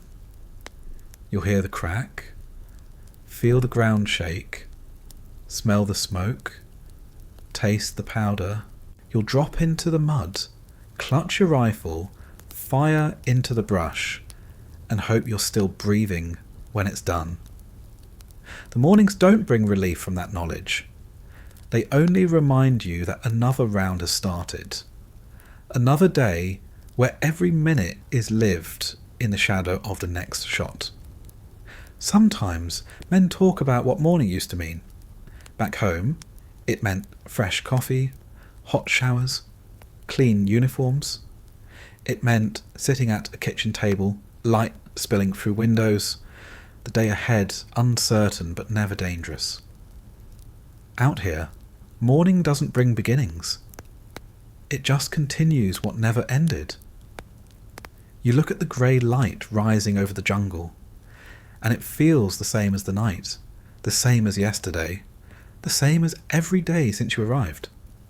Fire marks the time now, not clocks, not calendars. Morning is only another reminder that survival has to be earned again. You stand, stretch stiff legs, sling your rifle. Smoke still lingers, rain still drips, your body still aches, but you move anyway. You don't think about the day ahead, because thinking too far ahead is dangerous. You think about the next step, the next breath, the next time fire cracks the air. You think about making it through until dark, and then maybe until dawn again. That's how it goes. That's all it can go. And as you move, as the jungle swallows the last traces of night, the truth sits heavy in your chest. Morning doesn't bring peace. Morning doesn't bring safety. Morning only brings another day of fire, and you wake into it the way you've woken into every day since you got here. Tired, aching, but still moving forward. Because forward is the only direction there is. And so it drags on. One night into the next, one day bleeding into another, 1 hour survived only to make way for the next. Sleep comes in fragments, always broken, always interrupted. The jungle never stops pressing in, the fire never stays quiet long enough, and the body never fully rests. You live half awake, half asleep, waiting for the next sound, the next light, the next moment that reminds you there is no pause here. The letters fade, the gear rots, the skin cracks, but still you carry yourself forward. You share the dark with the men beside you. Smoke drifting between you. Breaths steady, even when the ground shakes. You let the numbness wrap around you. Let the noise dull. Let your eyes close for minutes at a time, because sometimes minutes are all you get. And when you do drift off, it's never far. The dreams break quickly, torn apart by flares, by the itch, by the cough in your chest. But for a little while you sink under. For a little while your body forgets the weight, and your mind floats in a space where nothing is chasing you, nothing is falling, nothing is burning. Just stillness, just silence, even if it lasts only seconds. Out here, that's all sleep ever is. A brief surrender, stolen from the noise, fragile and temporary. Enough to carry you one step further, one night deeper, one day longer. And so you keep lying back, rifle close, boots still on, poncho liner damp against your skin. You let your eyes slip closed, even though you know you'll be shaken awake.